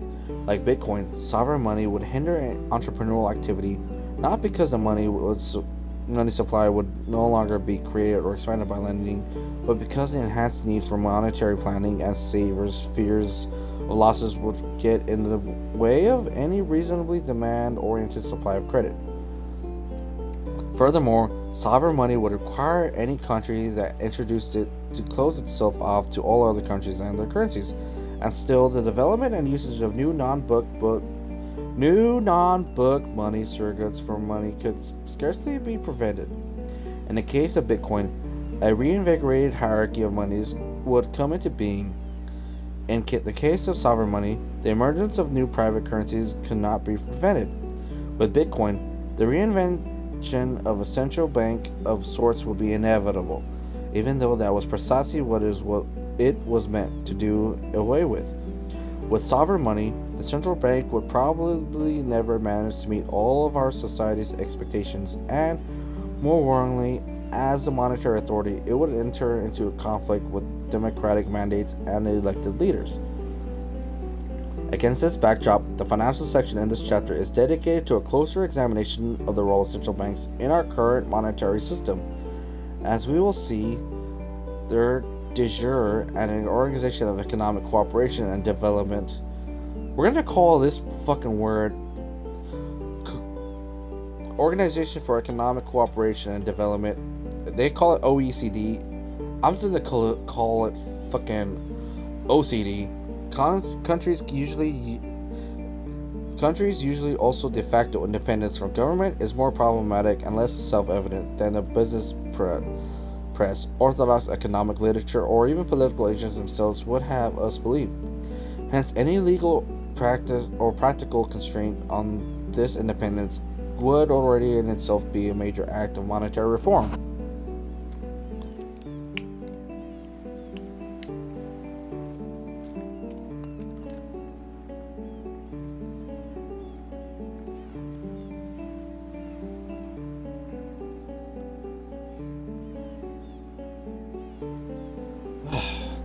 Historically, central banks emerged to finance governments. This means that original mission was one that is today, as we will see shortly, regarded as deeply illegitimate, notwithstanding the fact that it has, again and again, informed their behavior and practice, and not just since the 2008 financial crisis.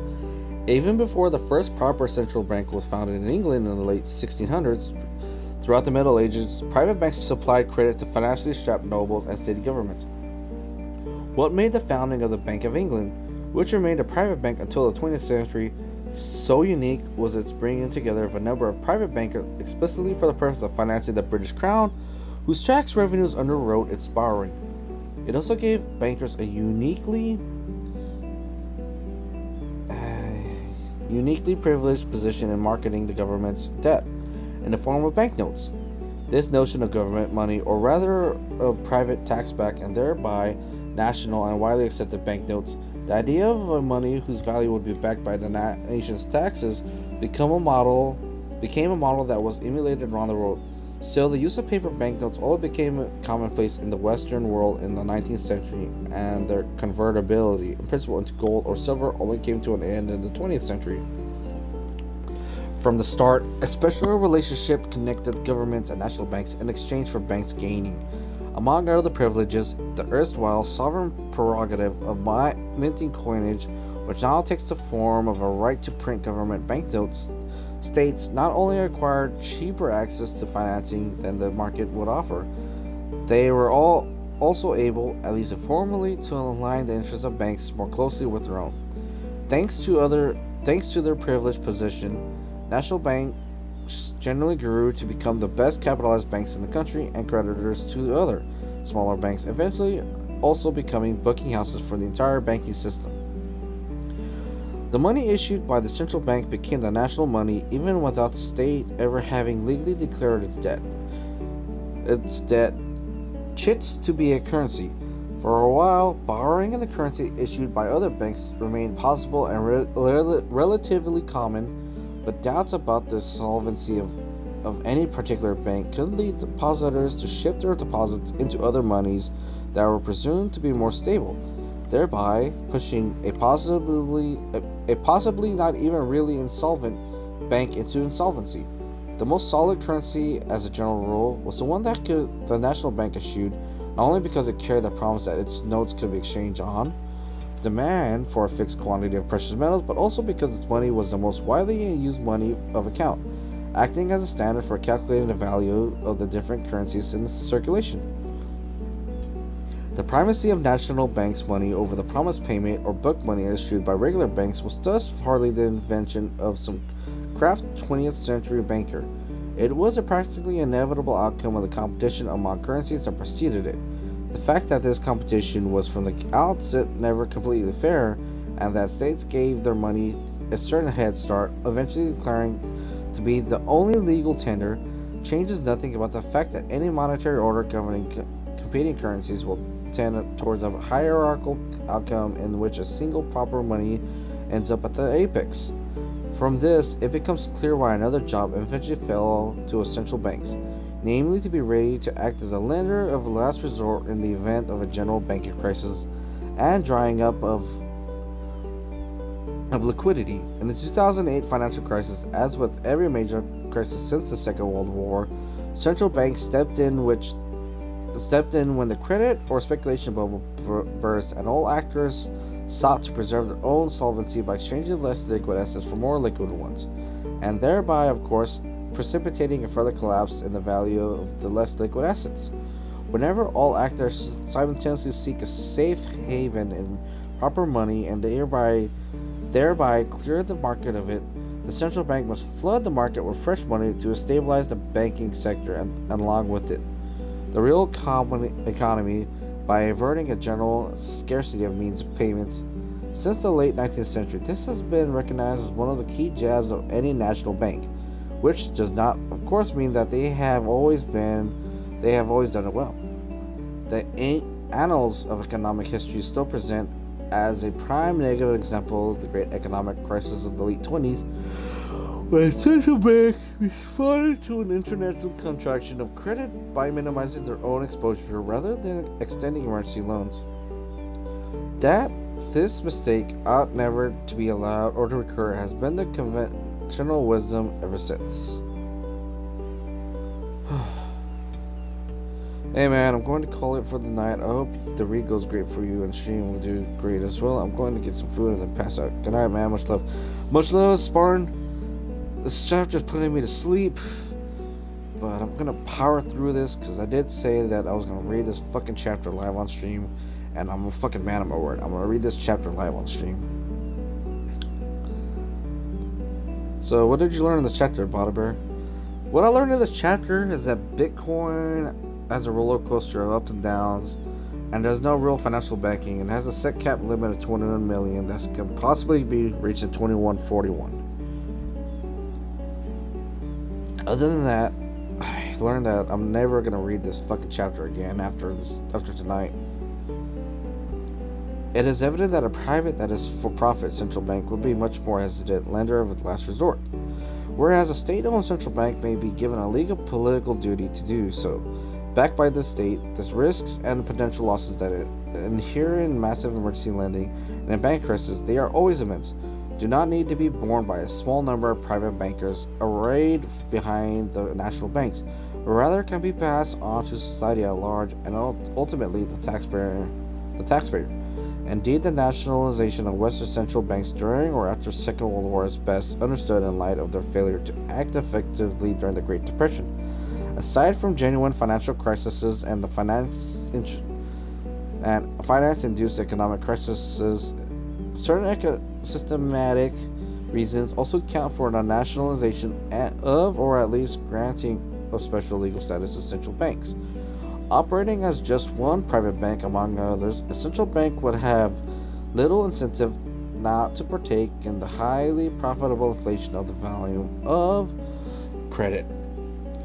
By making it part of the state and thereby breaking its profit motive, the central bank can be made instead to monitor credit development, and by being equipped with the right powers even to prevent crises before they occur.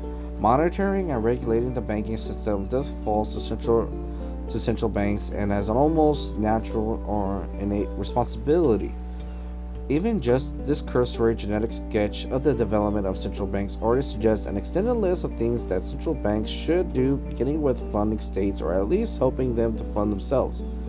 They support them, for instance, through cheap or targeted credit to particular sectors that correspond to policy objectives. For England in the 19th century and the US in the 20th century, it was in the national interest to promote their domestic financial sectors as centers of global capital markets with the support of their central banks. Central banks function as the bank's bank with respect to both the refinancing of banks and the management of payments between banks. They oversee and formally or informally regulate the banking system as well as acting as lender of last resort. As sections 4.1 and 4.3 clarified, they have the task of making money with a relatively stable or in fact slightly decreasing value available to market actors. This is important because only at least reasonably stable money makes this calculation of future costs and profits possible, and through this the accumulation of capital stock for investment and the capacity to hold savings for working capital in expectation of unexpected or still undecided needs. The money that national banks issued already had stable value by virtue of its coming from the single strongest bank and therefore being most in demand, but it was also stable as a result of its being backed by precious metal. But trying the value of money of gold also brought problems that were evident even before many states became democracies. As a natural resource, gold is available only in limited quantities. While this naturally scarcity guaranteed that only as many money claims could be made as there was also gold available, it also restricted the potentially available volume of credit, not unlike the quantity limits on Bitcoin. If, as sovereign money proponents seek to achieve, credit could only ever be issued using fully gold-backed money, this would severely restrict credit supply. While that was not fully true for the classic gold standard era, throughout the 19th and early 20th centuries, the elasticity of credit balance remained relatively low and constraints could only be overcome by large discoveries of gold overseas, which allowed for a much awaited expansion of the money supply. Neither the discovery of gold nor economic growth benefit nations equally.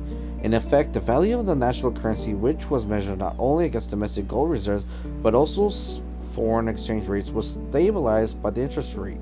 Just like today, in order to stabilize the exchange rate, the central bank could raise the rate at which it was willing to extend to commercial banks and thereby reduce the quantity of its banknotes in circulation and vice versa.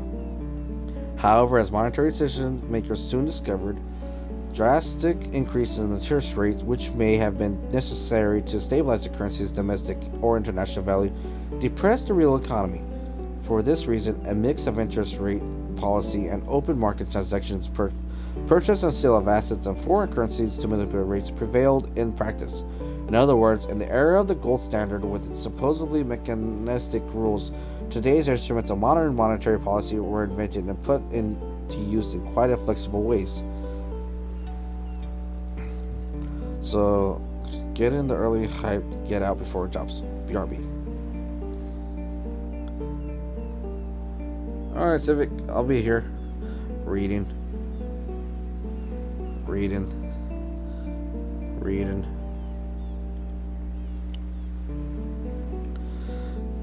Okay, yet our list of the responsibilities of central banks still needs to be filled out with the function of fighting real inflation, which has since the 1980s been as their primary, if not sole task.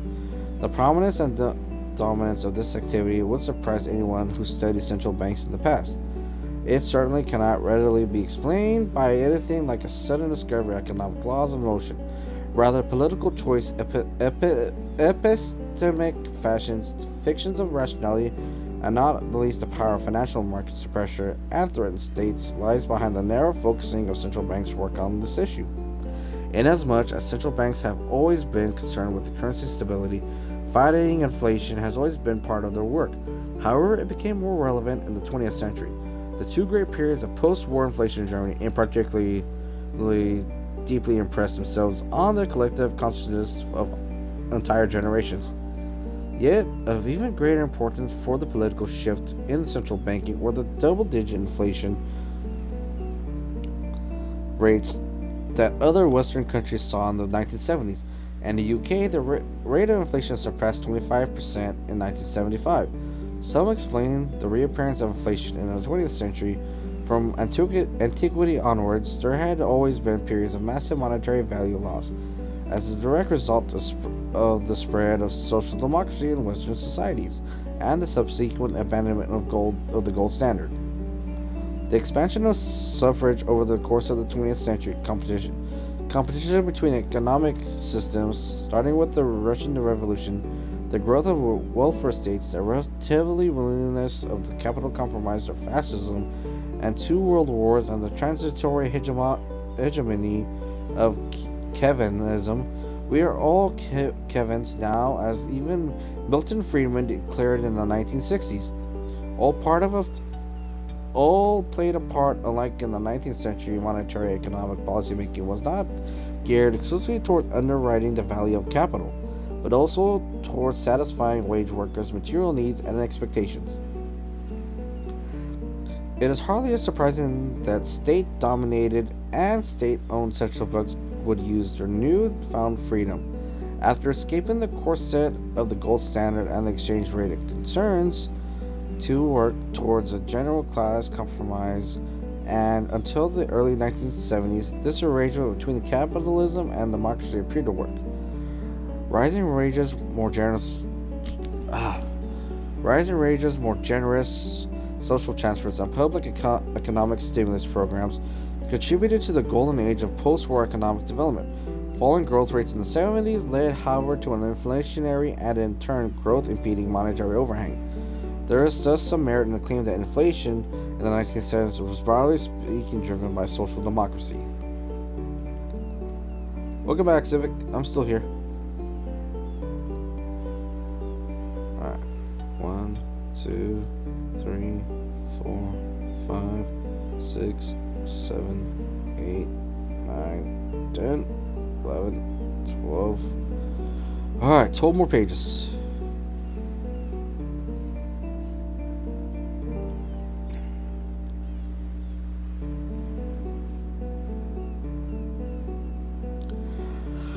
Okay, 12 more pages, 12 more pages. We got this.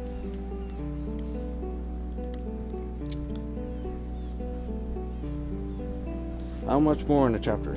You're my audiobook. 12 more pages. I think I could do this. I'm not gonna lie. My eyes were getting heavy in the last part until I dropped my phone on my face. Okay. However, it is equally true that the slowdown on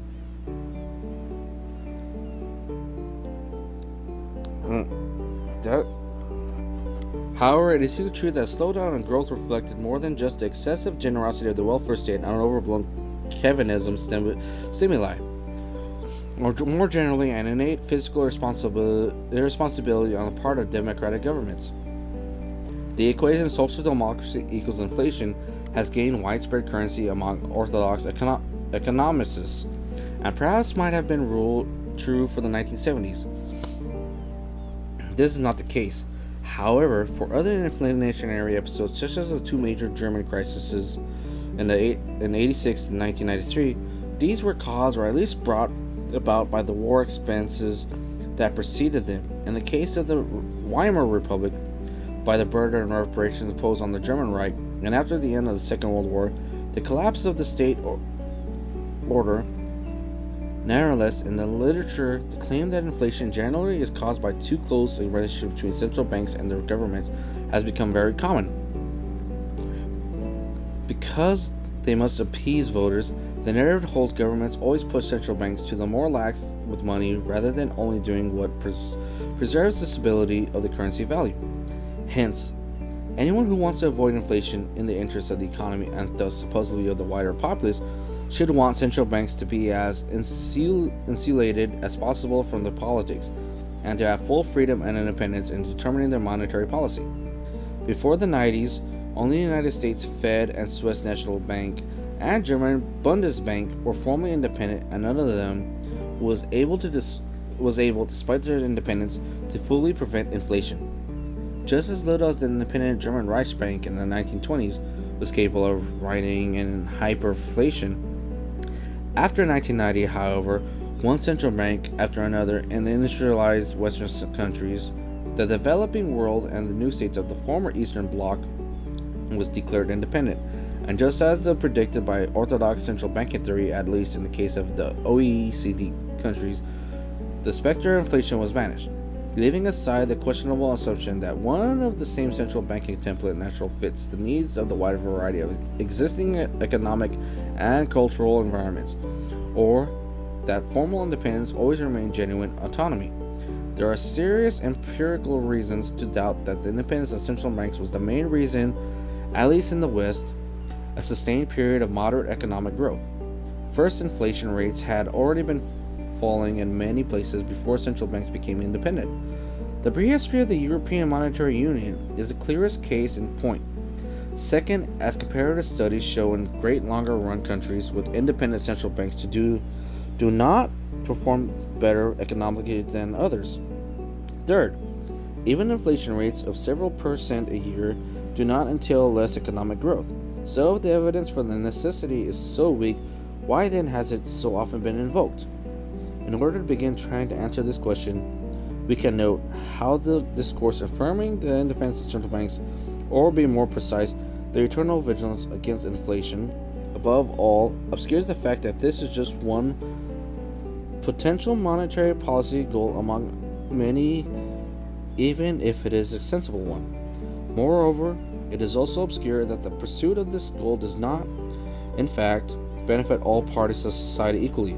While most monetary policy actors are well aware of this, the economics literature usually wholly omits or quickly glosses over the fact that a stable money, as useful as it may be for making intertemporal price comparisons and rational calculus, more possible clearly benefits capital owners and lenders.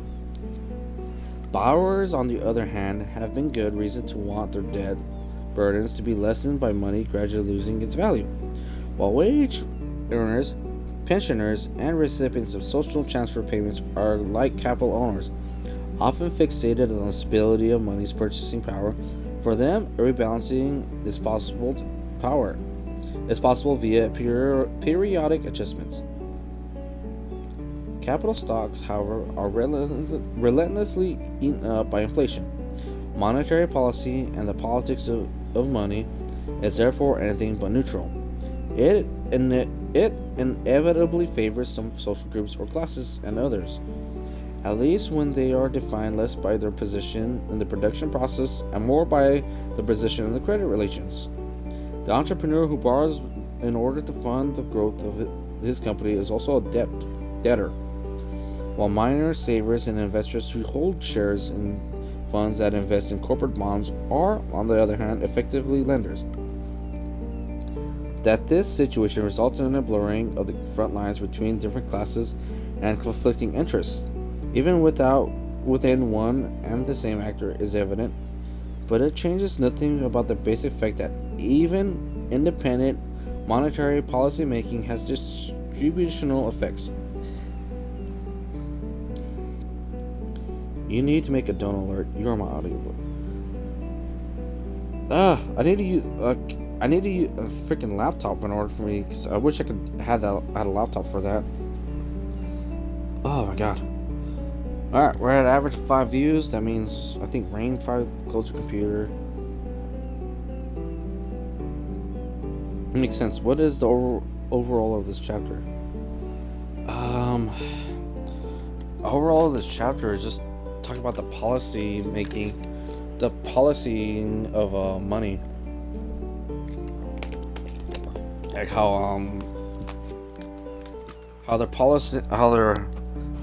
they put limits and holds on money, on the banks, on trying to print money, and causing the money of value to drop, and the other use of Bitcoin, which is supposedly created to eliminate the use of money banks printing out their own money. Alright. Value retaining currencies and other rates set well above inflation rates are objectively in the best interest of finance, while interest rates that are diminished or eaten up by inflation favor investment, at least up to a point. Although, as Kevinisms are prone to forget, they do not necessarily make investments more profitable or sensible. It also bears mentioning that governments are among the most important borrowers, while especially in the US, people have increasingly taken to financing certain lifestyles or even basic needs with debt. Low inflation thus serves capitalists first and foremost and can hurt others. While there may be good political economic rationales for desiring such an outcome, the notion of independence should fool no one about the fact that independent monetary policy is nonetheless always a politics of and with money. In light of the modest, or at least unverifiable, success of independent central banking in terms of its socioeconomic outcomes, one might well conclude that such an insistence on the overriding importance of keeping the value of money stable is just the outward face of the takeover of monetary politics by the interests of financial capital. Cloaked behind the veil of science, some evidence can be marshaled in the support of this assertion. The majority of today's independent central bankers began their careers either in banking and finance or in the politically and ideological neoliberal world of economics departments. Such choices of personnel are usually explained as necessary for ensuring the requisite expertise, but only the insistence on purported objectivity not only prevents more attention being paid to the distribution of wealth and opportunities by unelected monetary bodies in Washington, Frankfurt, and elsewhere, it hides the fact that these decisions are made there at all. The question remains, of course, why even, or especially democratic states, should maintain a facade even when their governments are not dominated by economically liberal or capital-friendly factions. At least part of the answer must lie in how states manage the end of post-war compromise and the fallout of neoliberal trends since the 1980s. Driven apart, though not exclusively, by conscious political choices, the globalization of financial markets and the international competition for capital flows drove states to focus increasingly on their attractiveness for global finance, both as borrowers and as places to do business. Among the things they can do increase their competitiveness is to enshrine central bank independence, which which promises the international investor community that a particular jurisdiction will offer their invested capital a safe and stable haven. At the same time, one should be wary, as I have sought to be, by enclosing financial markets and finance in scare quotes, of simply explaining why the universalized paradigm of central bank independence as a successful capitalist plot or coup. The interests of this group and its power to pursue them are, of course, very real and have met with success. But the connections and causation are, in reality, too complex to be simply a grand design foisted upon society by some hegemonic cabal. The hegemony is a real, and this following Kathleen McNamara is the second part of the answer to the question why the paradigm became dominant, but is much of the result unplanned. Yet, from some point onward, self-sustaining institutionalization process as of political strategies.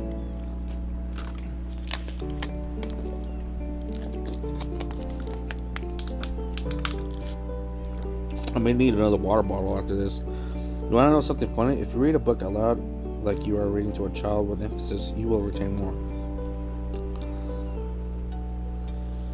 Yeah, it's true.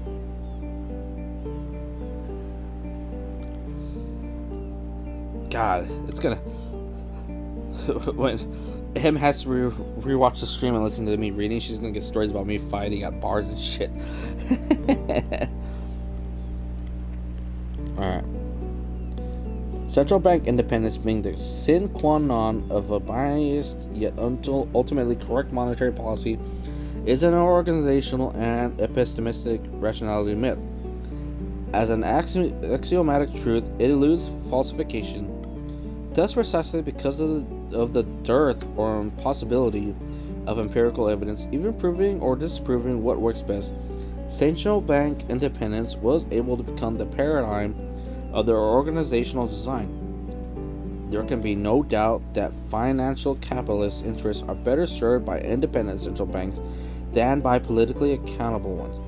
It is also evident that certain states have benefited from financialized capitalism, including the US, UK, and with some qualifications, the European Union. 2. And have promoted central bank independence, including by using their influence in the supranational bodies such as the World Bank and the International Monetary Fund.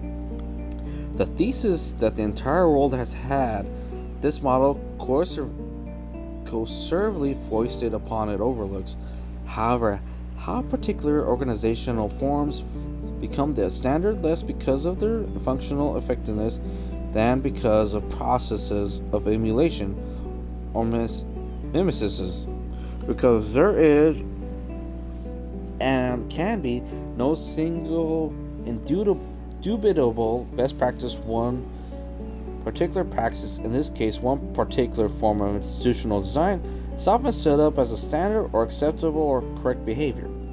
Specifically, epistemistic communities in science, media, and politics may codify and enshrine it, convince the public and themselves of the possibility of monetary systems being rationally governed and controlled. Central bank independence, assuming the formal guarantee is always respected, not only constrains the choices governments can make, but also relieves them of some of the weight of decisions that would be hard to sell to voters.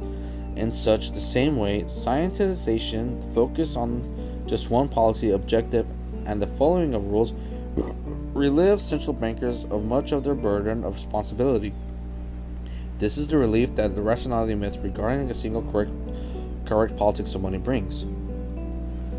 What would also make this book read good for us is when you read a good portion is to recap and hear your opinion. Yeah, it would be good, except I don't know what the hell I read. So like my opinion, I have to read it like over a couple more, like if I had to go back and read like a certain section 5 more times, I could do a good recap, but sadly I'm not going to do that. Alright, so let's see here. We got 1, 2, 3, 4, 5. 5 more pages. 5 more pages, Civic.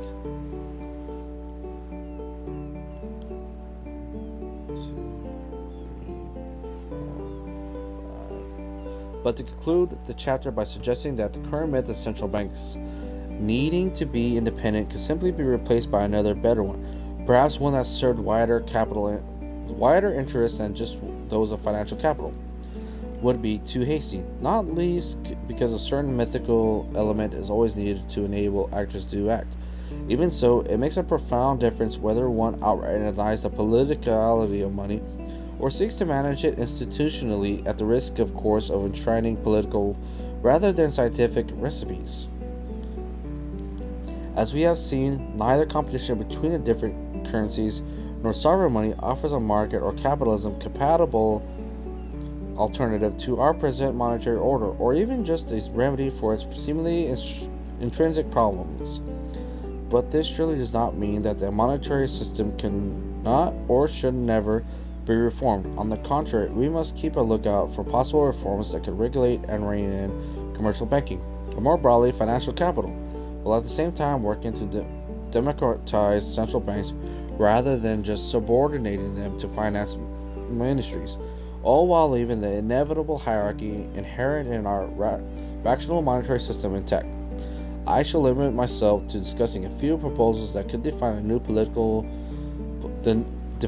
politics of central banking, letting them retain autonomy while not leaving them politically unaccountable. The rationale for and goal of any democratization of central banking would be to better account for the multiplicity of its goals and the potential contradictions between them. Keeping prices and the value of money stable is without a doubt one of central banking's key tasks, but determining when inflation actually stands in the way of macroeconomic development, as well as what importance or even priority should be attached to other aims. For instance, promoting investment or tackling unemployment, which are part of the Fed's mandate even today. These are hardly technical or politically neutral issues.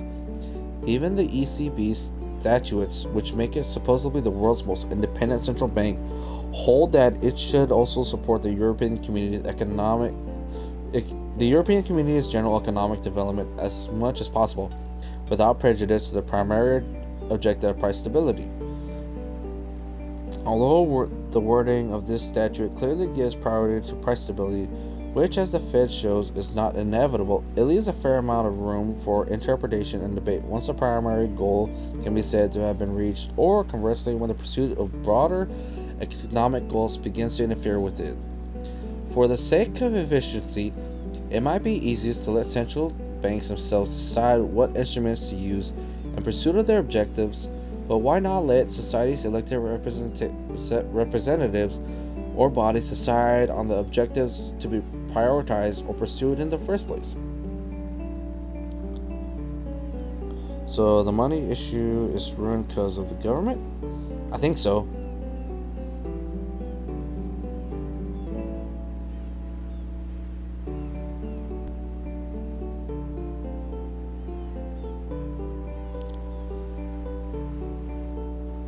I must say, you're getting better at reading to others.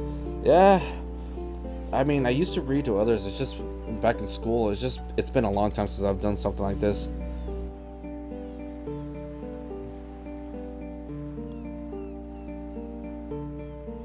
Alright, where did I leave off at? The rational for and goal of many differences should make it be better account of multiplicity of its goals and keep some tradition between. Alright, I think, where did I leave off at? Oh, okay. Although the wording of this statute clearly gives the Fed, when the pursuit of the broader economic goals begins to interfere with it, for the central sake. Okay, here we go. If this happened haphazardly or ad hoc on inconsistent monetary policy might be the outcome. But why should there not be a formal consultation process between Parliament and the central bank at regular intervals in which changes to monetary policy goals will be debated and decided? Even if it were true that inflation is likelier in democratic than in undemocratic policies, a claim for which no proof exists, it is hardly evident that a democratically determined rate of inflation would be any less legitimate than the undemocratic privilege that is presently given to the interests of capital owners. The case for constitutionally enshrined monetary policy goals, such as those contained in the EU treaties, which are practically impervious to change, is unconvincing, particularly in light of the present monetary political impasse. Nothing demonstrates more clearly than the experience of the last 10 years that circumstances changes and that fighting inflation is now hardly the only or even the main problem. Central banks, above all the ECB nowadays, rather fear deflation and thus try to stimulate private borrowing and spending.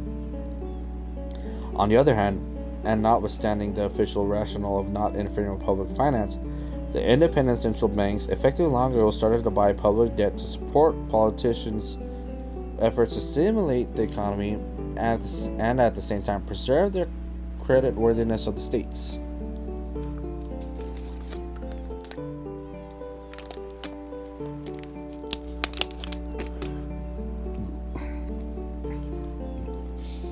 Central bank independence also entails that governments cannot or can occasionally influence their choice of directors. While they must be accountable to the public and subject to parliamentary oversight, they ought not to be removable at will. Continuity of leadership and a modicum of policy consistency make perfect sense.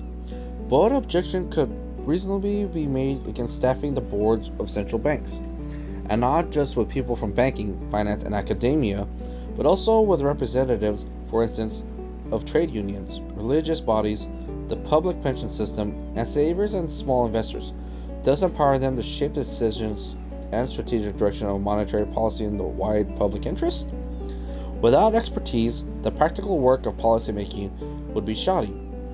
But experts, too, are fallible and have their own political biases.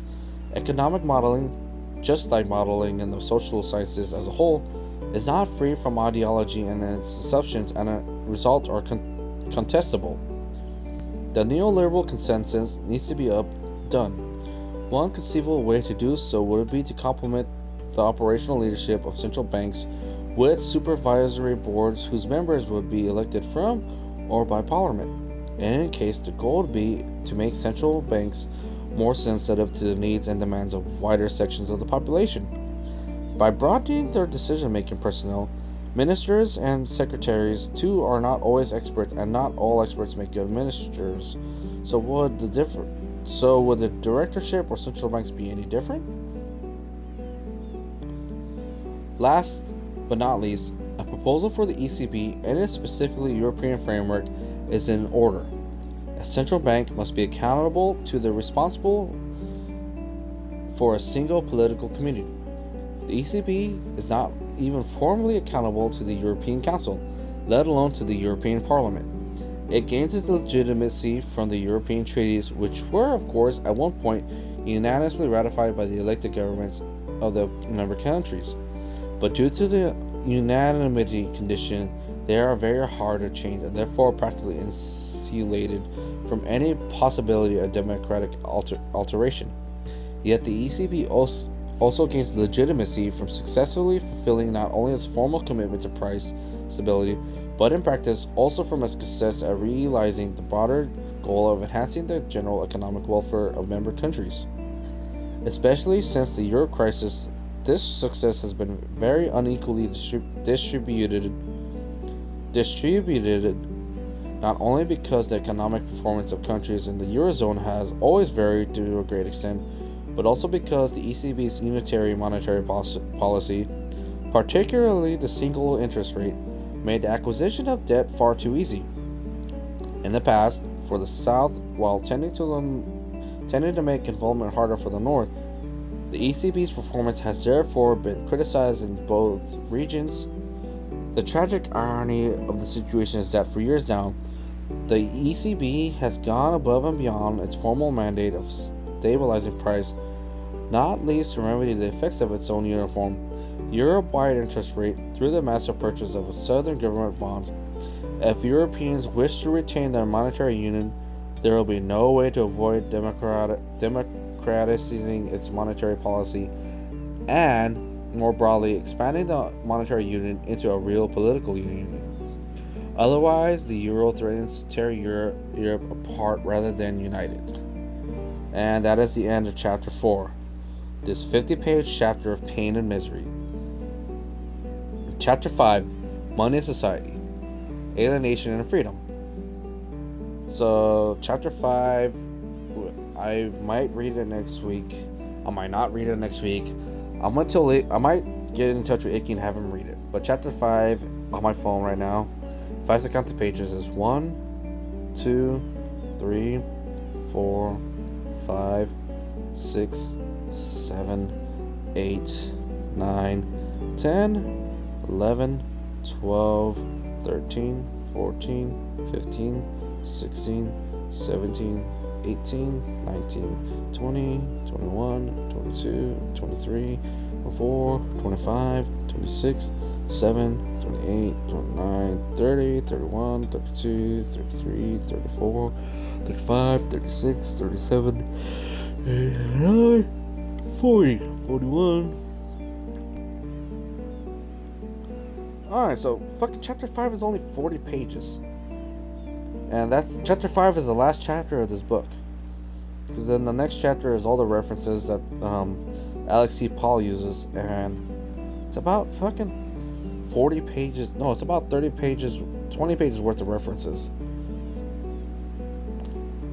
So chapter 5 is about 37 pages long, because 2 pages are just references he uses. So chapter 4 is the fucking bulk of this book.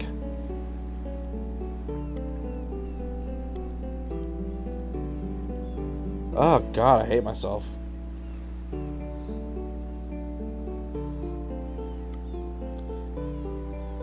I'm just in class at the moment, so I'm in and out. You missed it, Vinny. They talking about how people are corrupt and making rules to make them relevant. So banks are corrupt and are like police stations. They need to prove they mean something to get government funding. Yeah. I must say, I'm more engaged. Thanks for being engaged with this, Civic. It's definitely made this read a little bit more interesting to do.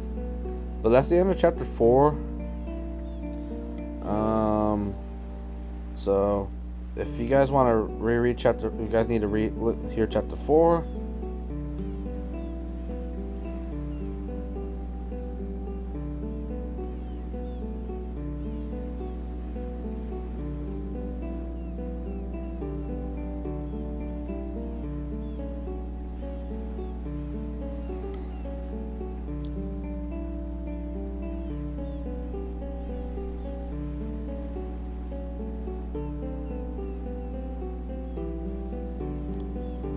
If you guys want to reread chapter 4 or listen to chapter 4, I have it.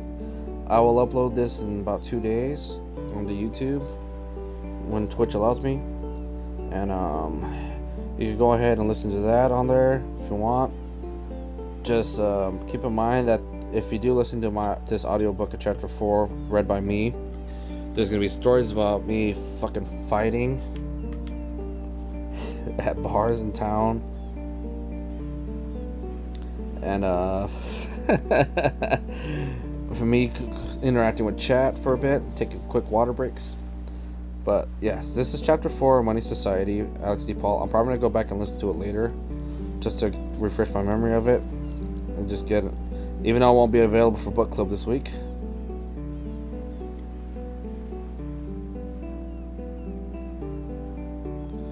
But since you guys stuck around through chapter 4, I'm gonna treat you guys to one of my favorite cutscenes in Final Fantasy VIII right now, because we're right here at this moment for this cutscene. So we're gonna go ahead. I'm gonna go ahead and get you guys to it. So let me set this up real quick. Move my fucking controller because I'm covering the wires right now. Got my headset plugged in. I got my controller plugged in the charge. I got my phone plugged in the charge. Okay. Refresh, government bad, friends good. Yes, that is the summary of this read. Alright, so we're in Balaam Town right now, but this is still the beginning of the game, and it never fails in the Final Fantasy formula right now. that the best cutscenes are usually at the beginning of the game to keep you engaged and involved. Because after the first part of this game, you won't see cutscenes for a very long time. Only stock you spend to lose. Like, I'm supposed to go back into this, continue my save in the game. I'm supposed to continue my save in this game. I'm supposed to continue Revenant Dogma. I haven't gotten around to it, honestly. But tomorrow, I'm definitely gonna... I think I'm gonna do the Laguna Dream tomorrow, depending on how tired I am from work. Or I might do the Revenant Dogma. Hey, you VIP, butter. Huh? What do you mean VIP? Did I make you a VIP or make someone a VIP? I think I can. Or is that a partner thing? I don't know. I don't know if it's a partner thing because I don't think Kitsune is a partner. But he was already a VIP in M-Stream before she made partner. Oh, you're okay, Civ. I mean, I don't really have that big of a following on here, so right now, like, my mods are my cousin, but she's busy with her baby. She's busy raising her baby. You, M, and Rain, and then I think Asta. Like, those are my only mods.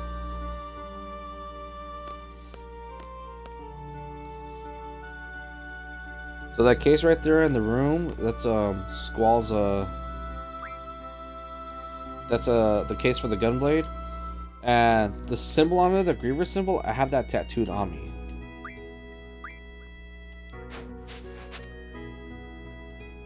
I mean, I could. Let me see if I could do that. / VIP at EF Civic.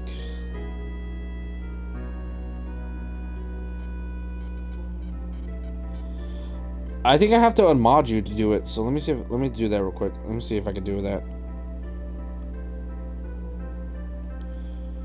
Okay, then / VIP at EF Civic 94. Oops. Holy shit. Raid, thank you, Raging. It won't let me do it, so I'll have to ask Gimme. Holy shit, Raging Spoop, thanks for the raid. You guys just came in at the right time. I'm about to do what's up, Raiders? Just got done reading a chapter and I was reading from the Balaam Hotel. So right now I'm about to do the dollop mission. So you guys are in treat for this cutscene.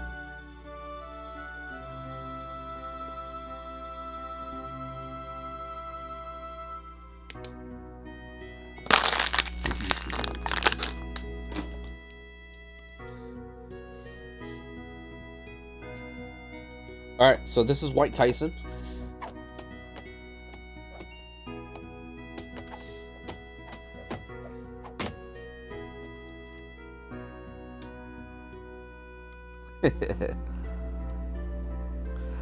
Moonholler, nice. Like, I always enjoyed the dollar mission. Like, in my actual save that I'm doing, that I'm supposed to be streaming on here, I'm actually at the part where I'm on my way to Galbadia, and I'm about to do the second Laguna Dream, which is at the Lunatic Pandora. Well, this at the excavation site where they discovered the Lunatic Pandora. And I'm just gonna try to do that sometime this week, if not next week. You were playing Final Fantasy IX? Nice, Spoop. I was playing that last week. And my Final Fantasy IX game right now, I'm at the part where I just got Quina, and I'm on my way to Grimmauld. I'm on my way to the grotto to go to Burmecia to get my ass handed to me by Beatrix.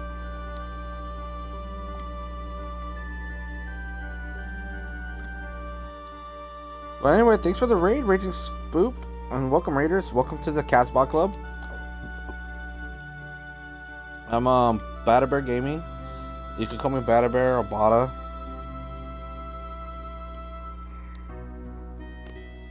Um, I tend to stream a variety of content on here, but mainly like Final Fantasy, RPG, JRPGs.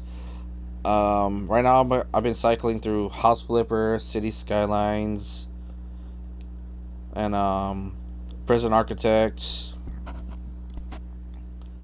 I don't stream Call of Duty or Battlefield because right now if I try to stream them, I get such high lag that it just makes the game unplayable for me. But nice to meet you all. Nice to meet you, Moonhowler.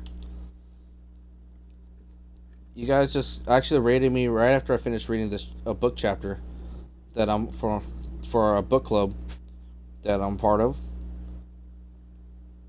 This chapter, like I started this chapter, I literally started this chapter about 2 hours ago too. So you guys literally just came in and missed like 2 hours of pain.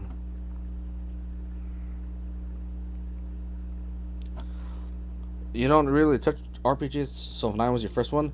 9 was actually one of the best, and 9 is because 9 was the last Final Fantasy that the original guys from Square Enix on the Final Fantasy Studios actually made together before the turn of the century when they came out with Final Fantasy X.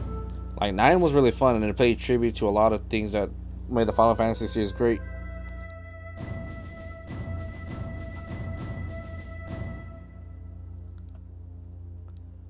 But yeah, how was your stream, Raging Spoop? How was it? How'd it go?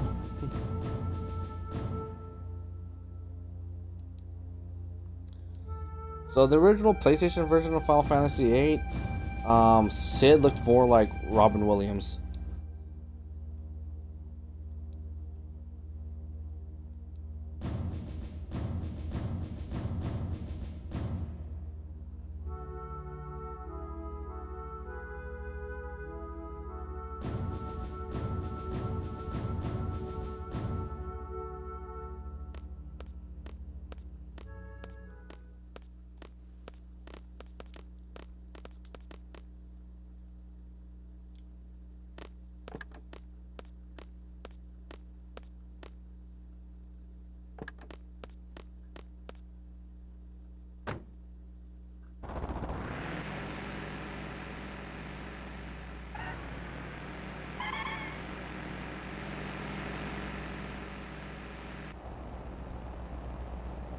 Alright, so we're gonna get through this cutscene in Dalit, and then we're gonna raid someone.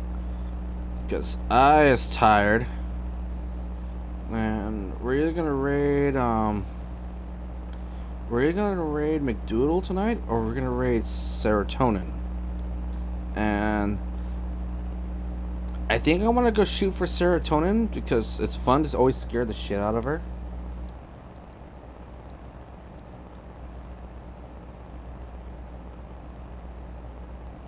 Like I said before, if 9 had to stop, the boss was just too much, and it's late. So we're gonna be raiding Serotonin tonight. It's fun to raid her. Tomorrow I will raid McDoodle because McDoodle is an awesome.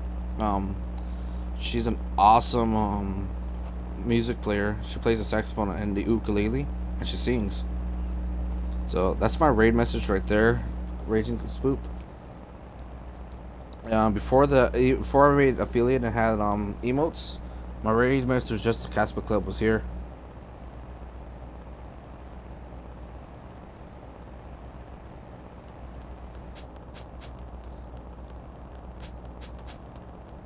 Oh wow. But yeah, if any of you guys are here, shout out to Raging Spoop. I want to say Raging Poop, but I don't want to do that because that's not your name. And let's see here. Are you from what part of the world are you from, Raging? Are you from US? Are you from the UK?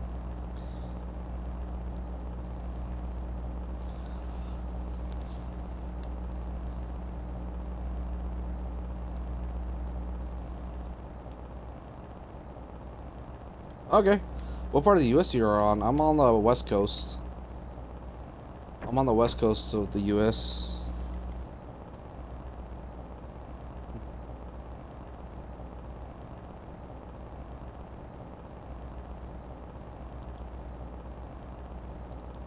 Okay, you on the West Coast too? Nice, nice.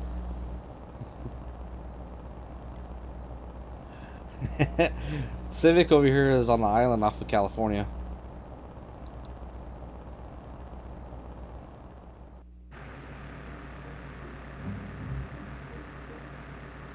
Alright, so the fucking driving mechanics in this game is kind of shitty.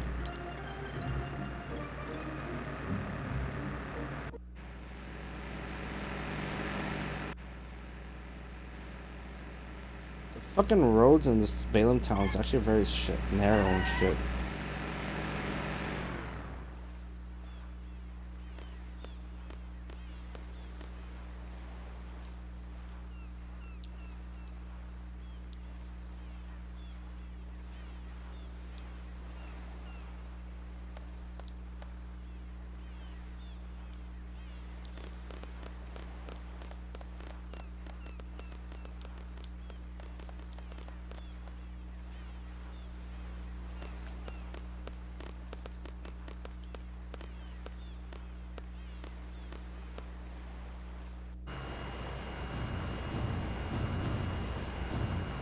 The secret to a good raid is to have the viewers post raid missions follow for the support.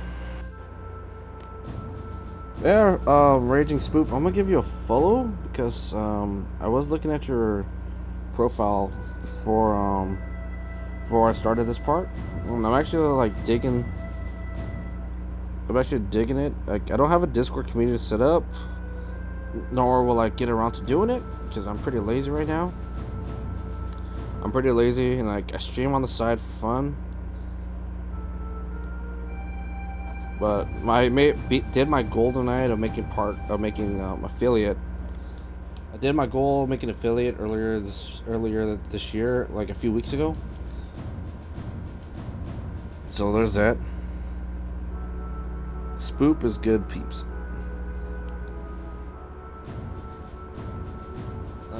So basically, my community is part of a bunch of other different communities that support each other. Like we're basically like a big group of streamers that support each other, and we're ever expanding. Yeah, I'm gonna shout you out too, Moon Howler.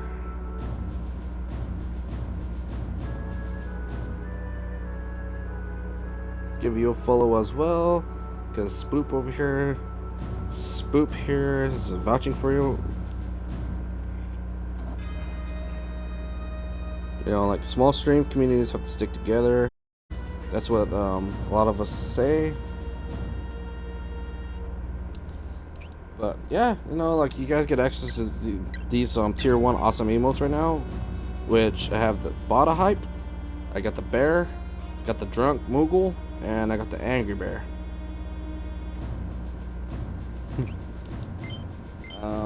So if you guys are familiar with MTV, the Bada Hype one is the mainstay of the MTV, the Real World Road Rules Challenge, or known as the Challenge. That guy right there is CT, Chris Tamburillo.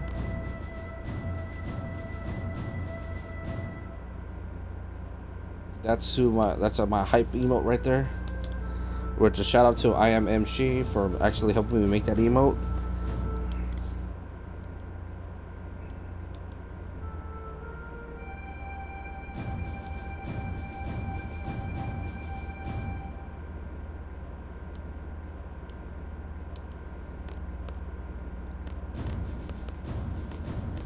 Alright, so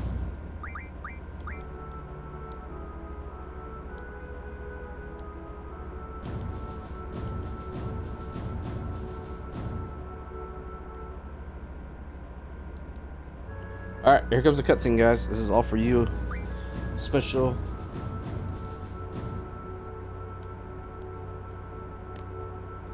cutscene. Here we go. Probably one of the best cutscenes in 8.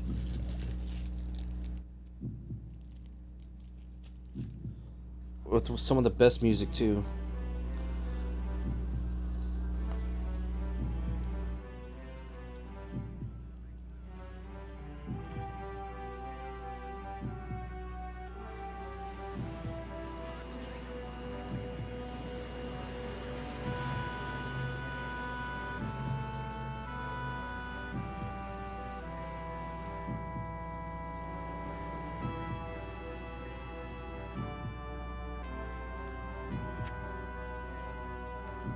It had a pretty good soundtrack because it felt more modern. 9's more fantasy wise, and I actually do enjoy 9's soundtrack as well.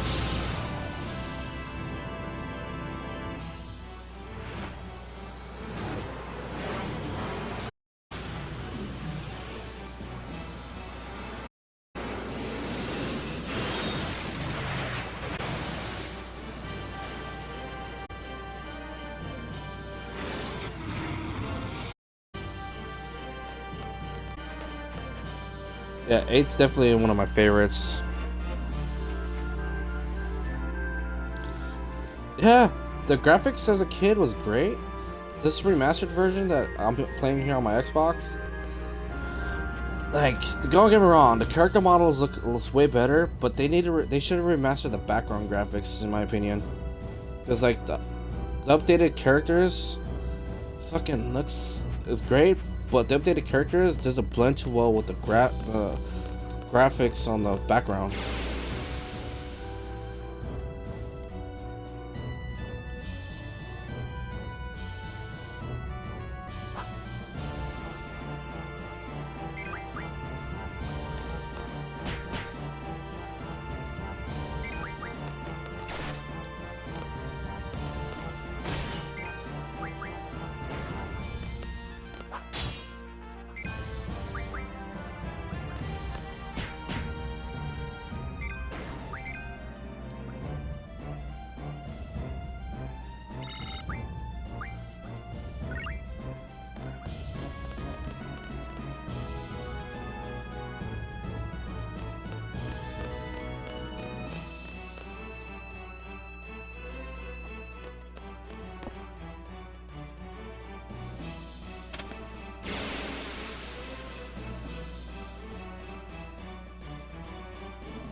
Huh.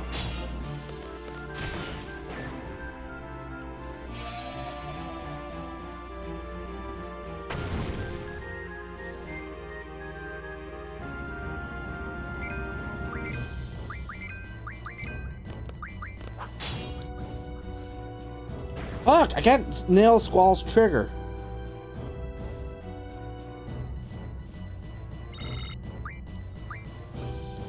Yeah, you're right, Civic. Game graphics is like attractive people. Looks great, but what keeps your value is keeps your attention as the value. Like,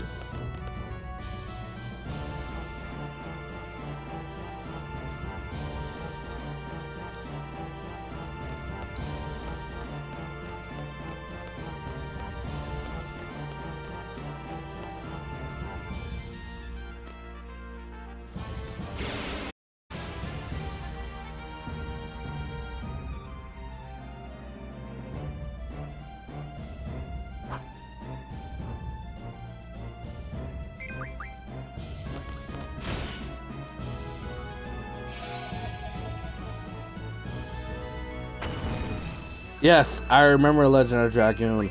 That is such an underrated RPG. It's really great RPG. Like so underrated. Like that game was ahead of its time.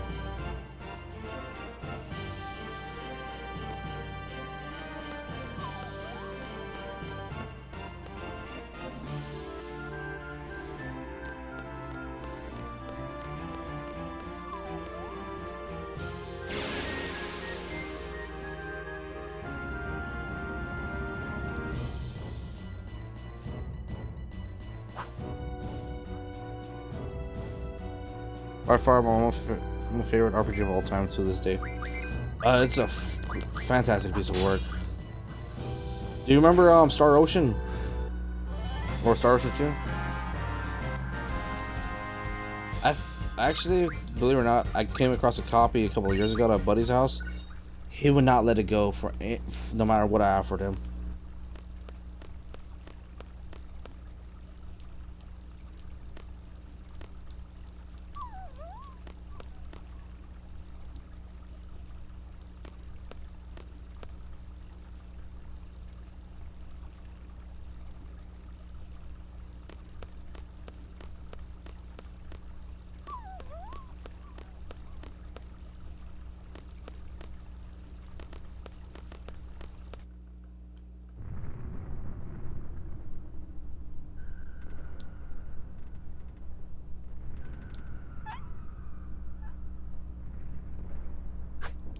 Star Ocean 2, fantastic game.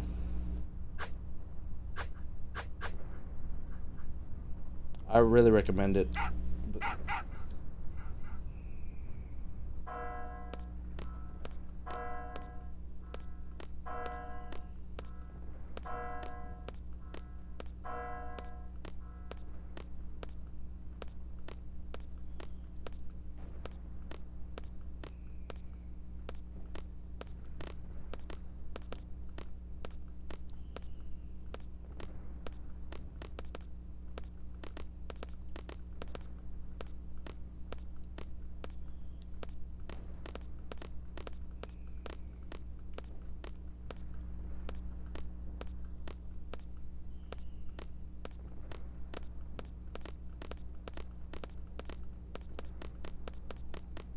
So I think this part here, I'm supposed to like just pace it back and forth and wait. Okay, eventually, eventually the dog will notice a Galbadian soldier, I think. Come on, doggy. Okay, Bada, it's time for me to go to sleep. I'm too tired. Glad to meet you, Civic. Pleasure meeting you as well, Moonhowler. Moonhowler, have a great night, and I'll see you peeps later. Thanks, Raging Poop. Actually, I'm gonna do a raid right now. We're gonna raid Serotonin. So, if you want to stick around for that. Serotonin 201's an awesome. She's an awesome streamer. She's actually based in South Korea right now. She's actually a film actress slash director. So, make sure she's still online before I fucking. Alright, she's still online, so let's go ahead and grade her right now.